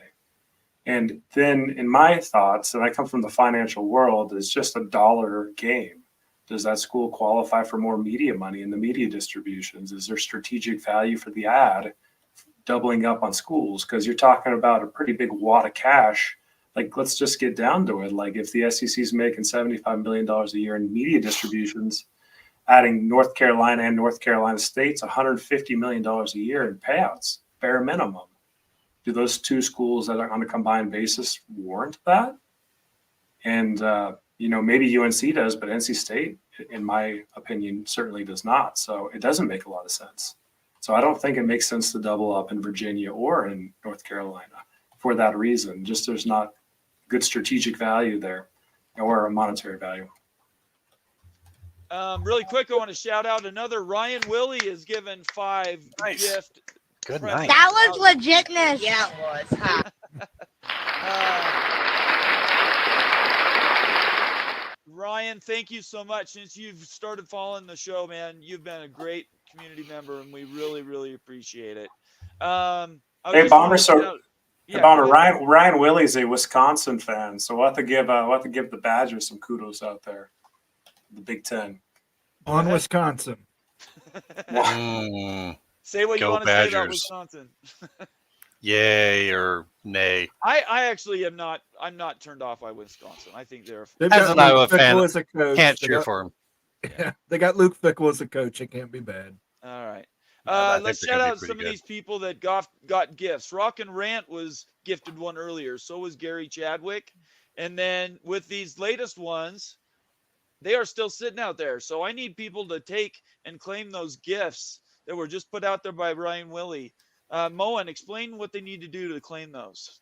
Yeah, just click on where he says it gave them the memberships up. You'll see a little gift box up there. Click on that bad boy. Claim that gifted membership. It costs you nothing. Ryan Willie paid for it. You get access to some early videos. You get a tune over after the stream tonight and watch Wild Utes video on Florida State, how they fit in the Big Ten, where they fit in the Big Ten, do they fit in the Big Ten. So definitely go on there and claim those memberships. You guys, speaking about that too, I'm going to be working on a Clemson to Big Ten video since we're talking about it so much. And just based on the research I've seen up front, I've been surprised, and maybe you all will be surprised too, about what Clemson actually brings brand-wise to the Big Ten. It's more significant than previously thought. I'll just lay it at that. So look out here in the coming week for a Clemson to Big Ten video. It's going to be pretty similar to that Florida State video, maybe with a little bit more detail, but that's going to be for members only for the first couple and days. why don't let's explain the members only thing, because we've been a little vague in it in the past. You want to explain what you did and why it's important, why it's different than what goes out on Twitter and whatnot. Yeah, so the member only videos are videos that we do a little bit more deep dive into, like more analytical videos where we're actually doing like more research projects into some of these realignment matters. And right now it's on everyone's mind. It's on my mind. I'm curious about it too. Doing some analysis on ACC schools going to the Big Ten, and probably ACC schools going to the SEC too, maybe the same schools, to see where they fit. I think these are nice pieces of information to equip me, you guys, everybody, on really on the talking points and why it makes sense or why it might not make sense, or when these things shake out. You know, you'll have that inside knowledge and everything, because this is just data that's compiled together in an analytical form to provide value for you guys. But really, if you're a member of the Big 12 Mafia channel, you'll have access to those videos a few days in advance, and then we're going to roll them out to the general community. And we just want to make sure we're taking care of our members here. This if you don't know Wild Ute and you don't know the way our team works, you might not appreciate what these videos are, but I have not seen one, and I don't care where you go. I'm not going to talk about competitors. I have not seen one presentation better than the one that Ute prepares and we help him with. Not one. They're shockingly awesome. So I would say join the channel just to watch his videos, frankly. But we're going to be doing more. We're going to try to do one a week. And then this one will come off and be generally available. When will this be available to the general public, Moen? I'll probably make it on the general public on Sunday when I'm doing some cleanup in the back end. So look for it on Sunday to the general public. I'm also on the in the middle of doing a video for my Moen Explains Everything on conference employees, making players conference employees. Which is very important. That's one that we've needed for a while. Mm-hmm. This is the video in case you're currently a member or a new member tonight. Just go to the videos tab on the Big 12 Mafia page, and you'll see all of the videos you have access to, but the ones that are members only are highlighted, just like you see them on our stream. So I would encourage everybody to watch it. Please comment, and once it becomes public, push it out to the world, because that's one I think that it could get 1 million views and it wouldn't be enough. All right, let's move on to more questions. We have more super chats. I believe we're still sitting. There's still 5 memberships out No, there. I've got them. If you want me to shout them out, Bomber. Oh, shout them out. Yeah, I didn't see them. So Brian Willie gifted to Grillmaster, Nathan, Henry E, BU at 12 with Patrick, and Edward Wayner. If you guys are in the chat, make sure you thank Ryan Willie for those gifted memberships. Patrick Boren got a free membership. Good to have you here, Patrick. We appreciate it. He's an old school guy. Me and him go back a long way. All Repping right. those Baylor Bears too. What's up, Patrick? Welcome in the house. We got Wisconsin, Utes, Ohio State, Cougars, and we got a mix. We got Hawkeyes. I love it. Jayhawks. Are we not coast to coast, guys? Look at this. We are. Okay, John D super chat says NCAA could get neutered before UM gets punished. That's a right. fact. Stone Probably. cold. Yeah. Could change everything we're talking about. Everything we're talking about, we might just have to throw it out the window. I mean, it's that big. Totally agree. Another super chat from Summit Hawk. Man, thank you so much, Summit Hawk. Does Pitt unwittingly go to the Big 12 or stay in Ivy style updated ACC? Oh, that's loaded up for you, Immaculate. Pitt currently gets about 11% of its funding from the state of Pennsylvania, whether people know that or not. So it becomes an issue of if that's going to matter with this new ACC that comes about. Do they want to have a state-funded school? Another one, they're going to have California. So I say it's possible. I think it's possible either direction. I don't know. We'll see. Anybody else want to comment on that? I've got to speak to this too. So Pitt, Please. is an amazing fit for the Big 12. And I don't think Pitt would go easily, though. I think that Pitt would go kicking and screaming into the Big 12. I know that actually because we've talked to a lot of Pitt fans. But really, at the end of the day, it's a really good landing spot for Pitt. So while they might be induced to stay in an ACC that, the remnants of an ACC, we'll have to see what that looks like and how many schools actually jump and everything. But I think it's going to be really tempting for Pitt to move to the Big 12 once it all shakes out and stuff for the quality of competition. So I think the Pitt to the Big 12, I would give that a lean. I think that makes sense. As far as Pitt going anywhere else to the SEC or the Big 10, I just don't think they bring enough value or defensive play to make sense. So I think the Big 12 is the place if it's not going to be the ACC, and I would give the nod to the Big 12. Yeah, orange is the new black. Pitt is the new Utah. That's the best analog. I was just going to say that. Pitt, you guys can commiserate with Utes. You're both on the same page. You both are stuck-up snobs. Everybody else. Hey, come on, Bomber here. Like, hey, I'm a Big 12 fan, man. I don't know what you're talking about. Okay, this is not tonight's show. We're not doing this tonight. We got holy rivals. We got holy war stuff. The BYU Utah is coming out. Recruiting's big, so that's a different show. You know I love you. I just needed to throw a little haymaker there for a second. Thank you so much, Summit Hawk, for the super chat. One more new member, Mooncat, decided to join us as a soldier. Thank you so much, Mooncat. I have to check out that video now.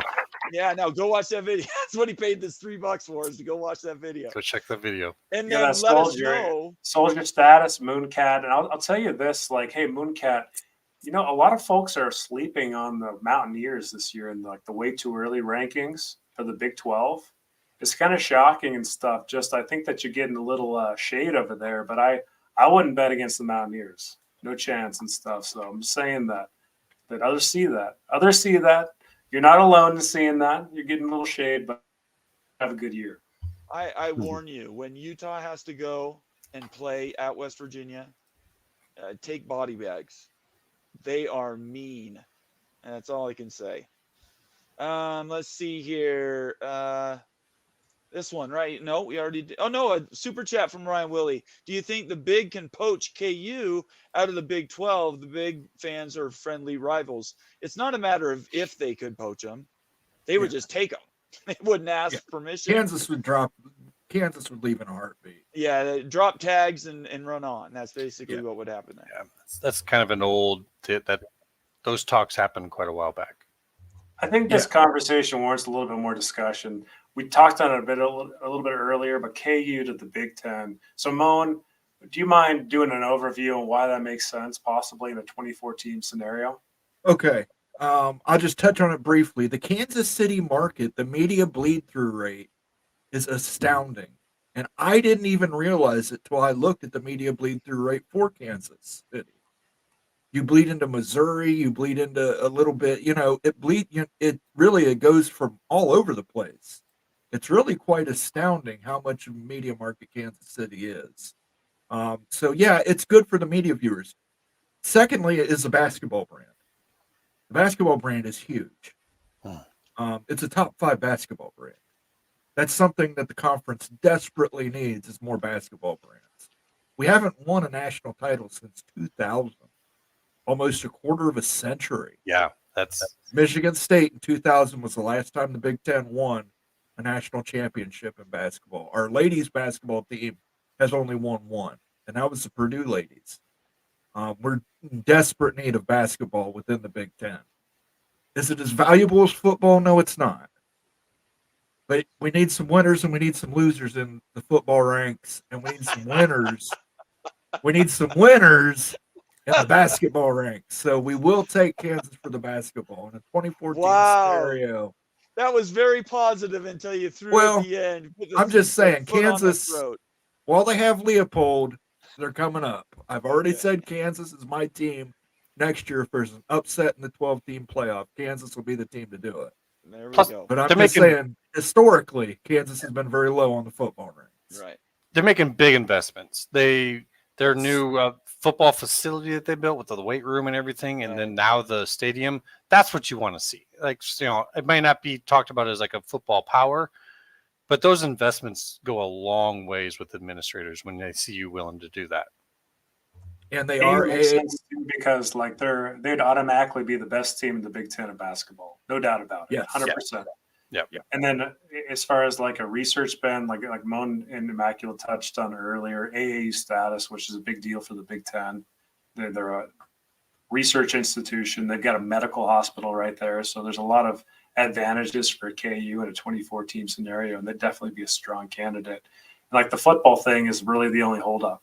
Right? Like, can they bring in a football value to warrant, getting in the conference? And then the other question would be, are they like a full member as far as like share wise? Are they a partial? No. Good question.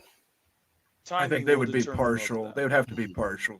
I agree. Like part. Washington, Oregon. Yeah. Completely agree. We have a member that's been with us for 6 months. Already an OG. Very beginning. Sergeant Pickles is one of the OGs in the house. I think he's probably got his gold loyalty badge now. There you go. Gold loyalty badge. Put that sucker on, Pickles. His comment tonight is just catching up. 10-game, 24-team schedule work. So let's talk about this really quick. You and me and Becky need to have a conversation because if you guys want to do your own show and stuff, we're going to support that. And I say we as in me. And, we're going to make that happen if you guys want to. If you don't want to wait, then we could potentially just do a one-off, Pickles, where we could take your schedules, which are very detailed, by the way, some of the best, prettiest schedules I've ever seen, and do a short on those. It'd probably be about a half hour. But if you want to do that, we could talk logistics on how to put a short together. Because it carries a ton of value. Might as well touch on 2014, 3 conferences, 2014 conferences. Likely, highly likely, lowly likely. 3 of them being 24. No, I've got the Big 10 at 24, the Big 12 at 24, the SEC at 20. Okay. Everybody else agree with that?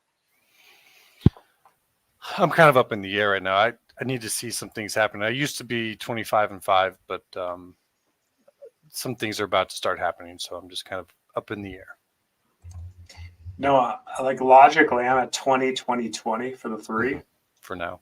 But like trying to figure out how that mixes and mashes is difficult, right? Because it feels like the Big Ten needs more than just 2. But I just go back to like there's a point in time where you're adding more inventory, you're adding more product, but the media partners can't produce more television games. So you're not making any more money at a given point. And I think that point is 20 teams, guys. And so go ahead. I have to disagree with you on this. You don't add more media for your media partners that exist. You add more media partners. Yeah, and like if you go the streaming route and stuff, maybe that does make more sense to go to 24. That's a good point, Moan. Like, yeah, your traditional media partners like ESPN and Fox, they might be capped out already. But if you go to the streamers and stuff, if they're interested in, mid-tier content, mid-tier like mediocre like records and stuff, teams with mediocre to below average records, if they're interested in that, I don't think you get top-tier content though on those streaming services. Almost, we might see with what's coming in 2026 some new mechanics at play. Like for now, I'm 20 with you, and if we get some of those new rules based upon what happens with the NCAA, the autonomous conferences, and if we can get conference playoffs and then more divisions to lead into that, then I think there's an impetus to then expand again to round those out. Otherwise, I'm kind of stuck at 22. I'm not sure where the money would come from to make that happen unless we get a big change in some mechanisms for increasing that payout. Sorry, we're doing some internal chatting in the background. I lost track. I'm sorry. That actually engendered a lot more conversation than I thought it was going to. You guys really went in deep on that. This wasn't a show that we really were able to, fully explore those things. These A4 conferences that is now looking more and more, it's going to be 3+1. We need to start really considering how we present that, because that information is what people want from us. Pickles, thank you so much. 6 months. I don't care if it's even $1. I really, really appreciate it. Yeah, he actually moved up into the diamond suit on his loyalty badge. So he's the first diamond suit member on loyalty Sweet badges. diamond suit. In the I way. love it. That is fantastic. Pickles let's is get- diamond suited, yeah? Yeah, he's a Wow. diamond. Congrats, Pickles. Gotta flaunt that sucker. All right, let's see here. Nitwit, good to have a Penn Stater in here. Good to see you, Nitwit. Percent chance no ACC teams leave the conference in 2024. He says maybe 70%. I think definitely Florida State's gone. So that's one. But what do you guys think? He's saying in 2024 actually leaving, or are we saying Like you're announcing? declaring to leave? Yeah. I think that that's actually a lower percentage just because of FSU. I think that we're going to hear that this year. Now, if he was to say that not including FSU, then I actually might be up in his percentage. But I would say it's much, much lower than that for FSU. Moen? Holy shit. Holy shit. Okay, I think I might have some breaking news. I'm trying to see if it's confirmed yet. Okay. Let's get it. Caleb Downs may have committed to Ohio State. Oh, Lord. Nobody You wants to hear kidding me, that. Moen? What about Congrats on Proctor to that. Iowa? What can you tell me about that? Nope, Very true. it's 100%. Hayes Fawcett just broke it. Caleb Downs is an Ohio State Buckeye, ladies and gentlemen. The number one transfer portal player is going to be in Columbus next season. In the Georgia backfield with missed. Sonny Wow. Styles. Hacks. Absolutely hacks. Congrats, Look, Moen. Michigan started it. Michigan started it. What can I say? Dude, that takes the wind out of my sails. That takes a swig out of the bottle. I was really hoping he was going to go somewhere obnoxious like Indiana. Why don't you go to BYU, Bomber? Come on, man. Yeah, I'm praying for things. I'm not going to say what, but man, those things do happen. We get Ben Olsen was the number one recruit. We get him. Let's see. I would love to speak to this too. So Go ahead. Nitwit, fantastic question. Like, it's really insightful to think about that too. And really, Florida State is that key cog. When do they pull the trigger? Here's the thing to think about though. Every calendar year that they wait, it becomes cheaper and less expensive to leave the ACC. So you cause mass disruption this year in the court case and everything else. You play the ACC schedule. Then next year or in 2026 leave, it's going to be significantly less expensive. So I'm almost to the point where, like, it's going to happen. I'm agreeing with you. It's just a matter of time. And, like, it seems to me like it's a pretty high likelihood that it's going to get pushed into 2025 is when they're actually announcing they're gone. Based on, like, the exit fee, the financial part of this and stuff, because it's less expensive. So I would give it 75% chance that it's not happening in 2024, but it's basically there on death's edge and stuff, just waiting for another calendar year for financial reasons. And I would say in 2025, it's very, very likely that Florida State leaves. And then 2026 is almost a guarantee. Remember, Florida State's filing, though, says if we do this, we're post-dating it. Or predating it. The original complaint rolls back to when they first brought it up, which was August last year. And that was in their filing. So why would you include something like that if you weren't expecting to possibly play football in the Big Ten in 2025? Wait, can you expand on that a little bit more, Bomber? Sure. Yeah. So in their original legal filing, they put in a predate.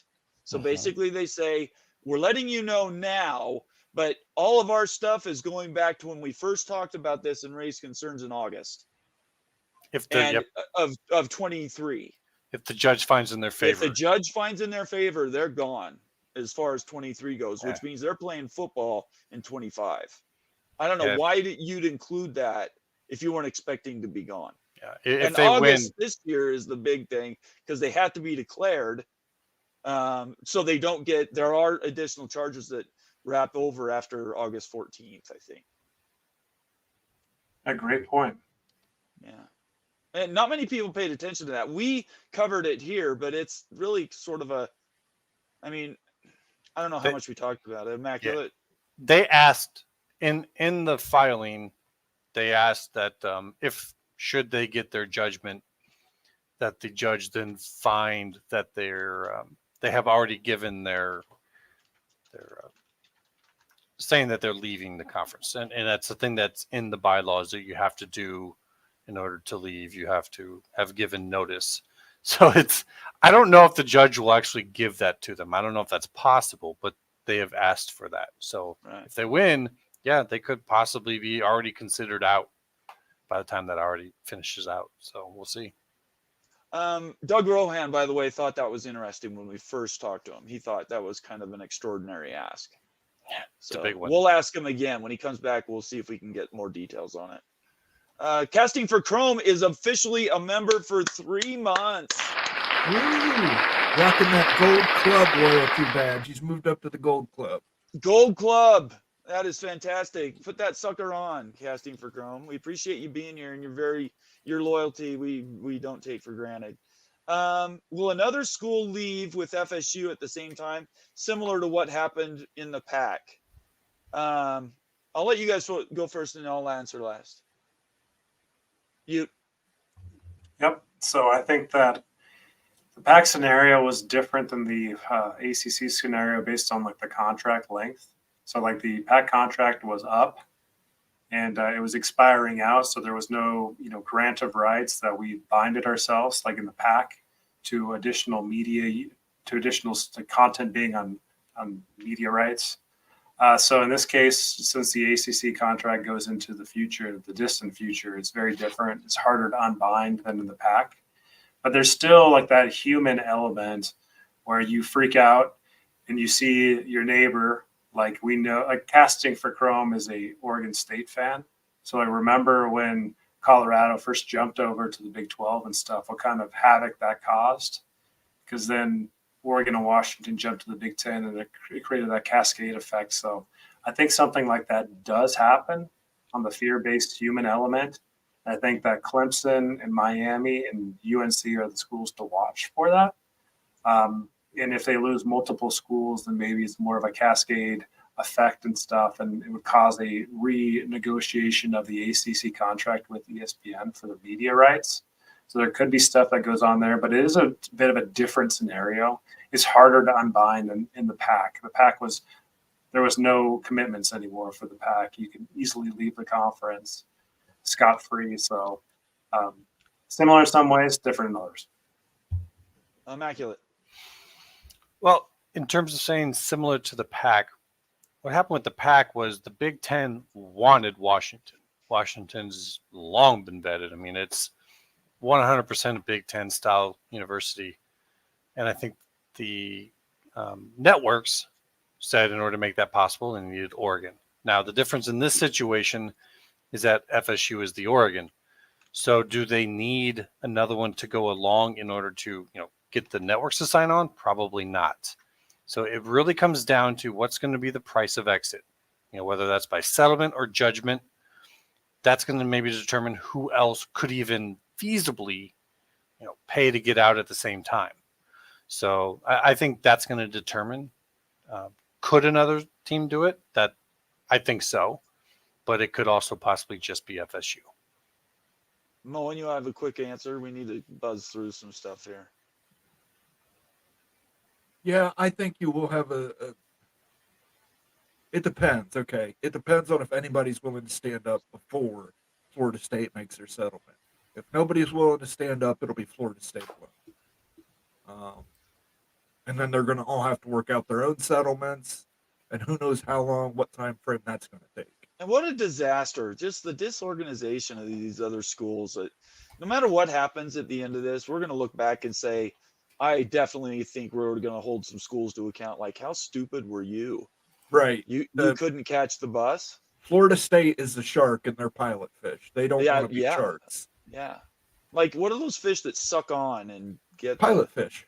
Pilot fish. All right. So I hate to do this. We're going to be wrapping up in 5 minutes. So I just want to make sure I'm sort of doing a 5-minute countdown here.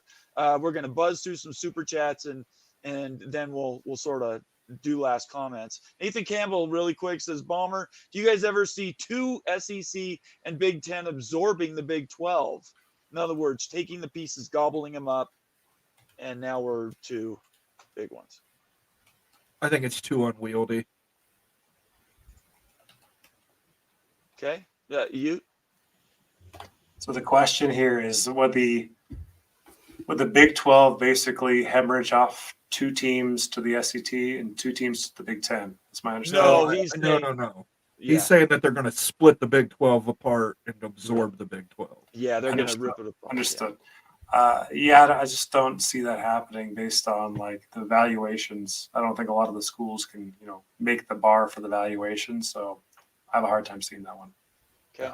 Fox and ESPN are both in with the Big 12. The Big 12 is the catch-all. It's there for a reason. It's there for a purpose. They're both part of it. No, I don't see it getting brought up. It's as it is for a reason. Very good. I've got one more comment to this though, actually, because Nathan, it brings up another kind of similar thought. So, Sportico had a podcast yesterday that talked about if in a scenario the top 50 to 70 college football teams banded together and formed its own super league of football and negotiated media rights, then the payouts per school would be substantially more than anybody's making now. The argument was, and the thought process was, because each one of the conferences separate and they're negotiating separately their own media rights, that actually hurts the whole. But if you went to an NFL model of about 50 top teams, and you could really make significant revenue across the board, like over 100 million. So in case we ever got real smart and wanted to band together, like all the A3 or A4 schools, to make a super football league and create something really cool, special, like akin to the NFL, then that's something that could possibly happen in theory. Great question, Nathan. Very, very good question. We got a couple more super chats. This has been a great night for everybody's activity tonight. Members, super chats. I think the four of us have decided this is the show we look forward to. It's low key. We don't have as many guests, and we're able to do this interaction with you guys. So we want you to know we take this stuff very seriously. In the week, if you have questions that you want us to ask, DM them to us, and we definitely try to get those, especially if we're doing interviews. So the more feedback we get from you guys, the better the show and all our shorts will be. Replica super chat member says FSU is making the ACC an untenable asset, so ESPN declines the 2027 option. If that happens, they can negotiate the buyout based on 2027 rather than 2036. That is the Armageddon. That's the nightmare scenario. What do you guys feel about this? I think ESPN has to be seriously. They're losing so much money. The ACC is going to be a diminished asset. I don't even think they want to re-up at the same value they've got now. But I mean, what do you guys think? I think they made an SEC commercial and not an ACC commercial for a reason. Yeah, that's that's that just sums it up right there. Yeah, that is they're going all into the SEC. They're almost like divesting off, like kind of jettisoning off the ACC, or the notion of even extending up the ACC. If Florida State's Isn't that out, remarkable that it's its own asset and it's depreciating it? Well, they're not idiots. They're stuck in a deal where they have to every single year increase the amount that they pay out to the ACC, and I think they might look at that as like that makes it strong, but I actually think that's making it weaker because they did not do that with the Big 12, which is the newer deal. So clearly they do not like doing that.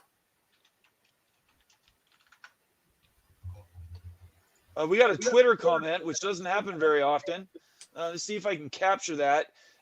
We appreciate everybody watching on Twitter because I'm the one who actually started that, and I feel personal responsibility for its success.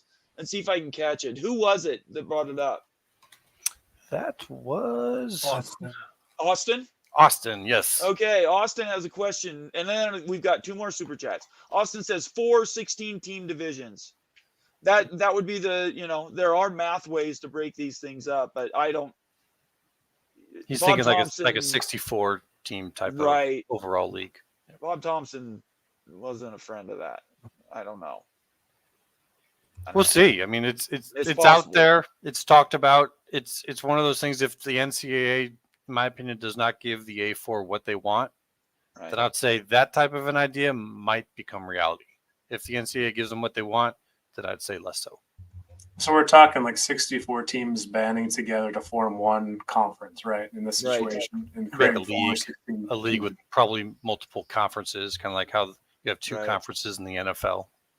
I don't think it happens either, but like the argument for it would again be like the negotiating power for all of the top tier rights to earn maximum dollar amount and stuff when you're negotiating with Fox, ESPN, streamers, and everybody else. You've got all the properties. There's not like a separate college football property that's going to be top tier content. You really have an NFL model, and that might make financial sense. I mean, it would be a huge deal for a lot of smaller schools that are the A4, but it's probably not likely. Great question. Thank you, Austin. From our first comment from X, and I think you should get a special badge. Can you give him something special, a clap out or something? That was legitness. Yeah, it was. Ha. Thank you very much, Austin. Appreciate it. And please follow us and watch us again. Feel free to join on YouTube as well. We have a super sticker, $4.99 from Amelia Islanol, who has become a returning member. Great to have her here. Thank you so much, Amelia. Our Island Knoll. Island. Is there anything? Give her a clap for it. Little feedback. All right. Thank you very much for the super sticker, Amelia. We really appreciate it. And then the last super chat we have here is Ute. I accept your challenge of a 48-team schedule. He's gonna do it. He's gonna do it. He's gonna show up like after a week and be like, "Here you go." You will, with his protected rivalries and everything. You know what, Pickles? I love your stuff. Do it. Let's put it out there. We'll retweet it. We'll get it out to the world. Do it. And that's where we're coming from, people, is we're all over. We're not just doing Big 12 stuff. We're doing college football. And I just want to give us a quick plug. We're going to be sort of migrating some of our naming. We're going to go a little more to the College Football Mafia so we can really, truly represent the entire United States. Don't lose Big 12 Mafia. That's the original home. It's not going away. But we are trying to expand and add more products, and that'll enable us to do that. Guys, this night, I would love to keep going, but I promised my wife. So yeah. Let's do some sign outs. We'll start with you, since you showed up last. Yeah, let's keep the conversation rolling. A lot of great stuff upcoming here. We've got a show on Tuesday, Moan After Dark with Immaculate on Sunday night. So we've got some shows before it, but Wednesday, guys, mark that on the calendar. We'll find out about North Carolina, that scenario that's going to shake out there, how that's going to tether UNC to NC State. And then we'll have deep analysis on how they can unbind themselves if it happens. Because I'm sure that's probably what UNC is thinking right now. How the heck can I unbind myself from NC State if it does happen? Very good. Immaculate. Well, you guys, some of you may know me on Twitter as Immaculate View. It seems every day now we're having some big stuff come on and some conversations there. So always happy to have any conversations with you folks on there. Always look forward to seeing your opinions on the things that we're putting up there. As he said, we'll be on Sunday with Moen, and maybe you'll see one of these other guys join us too. You might be seeing a lot come out this weekend as well. So look forward to seeing you guys there. And as he said, this was a great show. So thank you very much, guys. Moen. Yeah, join myself and Immaculate on our show, Moen After Dark on Sunday at 8 p.m. We do a lot of fan interaction on the show. We get some guests occasionally that pop in, some people who you're not really familiar with, but will leave a mark on you. Just want to say thank you to this community. Love this community. You guys are awesome. You're appreciated. Know that. Love you guys. And I just want to echo what everybody else has said. This is a growing entity. When Ute and I first started, it was little more than him and I arguing about Utah and BYU at the very beginning. And so that still happens behind the scenes here. Yeah, a little bit. Yeah. But we appreciate everybody being here. If you want to, I see questions about how to DM, just go to Big 12 Mafia, at B12 Mafia on Twitter, and you can send me a DM that way. Sorry, I'm having a hard time talking tonight. Yeah, and send him a follow, and he generally sends follows out right back, so that way you guys can easily DM. Oh yeah, and that's the last thing. You guys are the foot soldiers. You guys are out there doing the proselytizing for us. Yeah, we're trying to stay active on Twitter and do these shows, but we're really relying on this community to grow and to get better, to have these amazing questions and have this time together. We need you to go out and talk to your friends and neighbors and tell them what we're doing here, because we're not just some yokel show. We started that way with maybe some big dreams, but we're not that anymore. And for us to do more, we have to have more people involved. So we encourage you guys to share with your friends and family and anybody else you feel like you want to do. And other than that, boy, what a Friday night. You guys, super chats and memberships. I'm almost speechless. If I can say one more thing. On Twitter, you guys might notice I keep a very small list of folks that I follow. It's nothing personal. If I don't follow you back, if you follow me, please don't think that it's anything personal. I have to keep a very curated feed so that way I can try and stay on things as soon as possible when they come out. Otherwise it gets buried. So just wanted folks to know that it's not like that. It's just, that's a curated feed on Twitter. All right. I think that's what we're going to call it. Everybody have a great night. Stay out of trouble. Drive safe. Don't drink and drive, Moen. And I'm not going anywhere. There's 8 inches of snow outside. We're pulling each other out. That's totally true. But we appreciate everybody being here, and have a great night. Stay safe and watch for special shows. I might do a show tomorrow with Jen Knoll, or I might do a show with her on Monday. So turn on the notifications. That way you'll know when our next shows are. You're going to say something else? Go Utes. Oh, geez. I should have skipped you. Should have gone right to something else. Everybody else, stay safe. We'll talk to you soon. Bye-bye. Peace.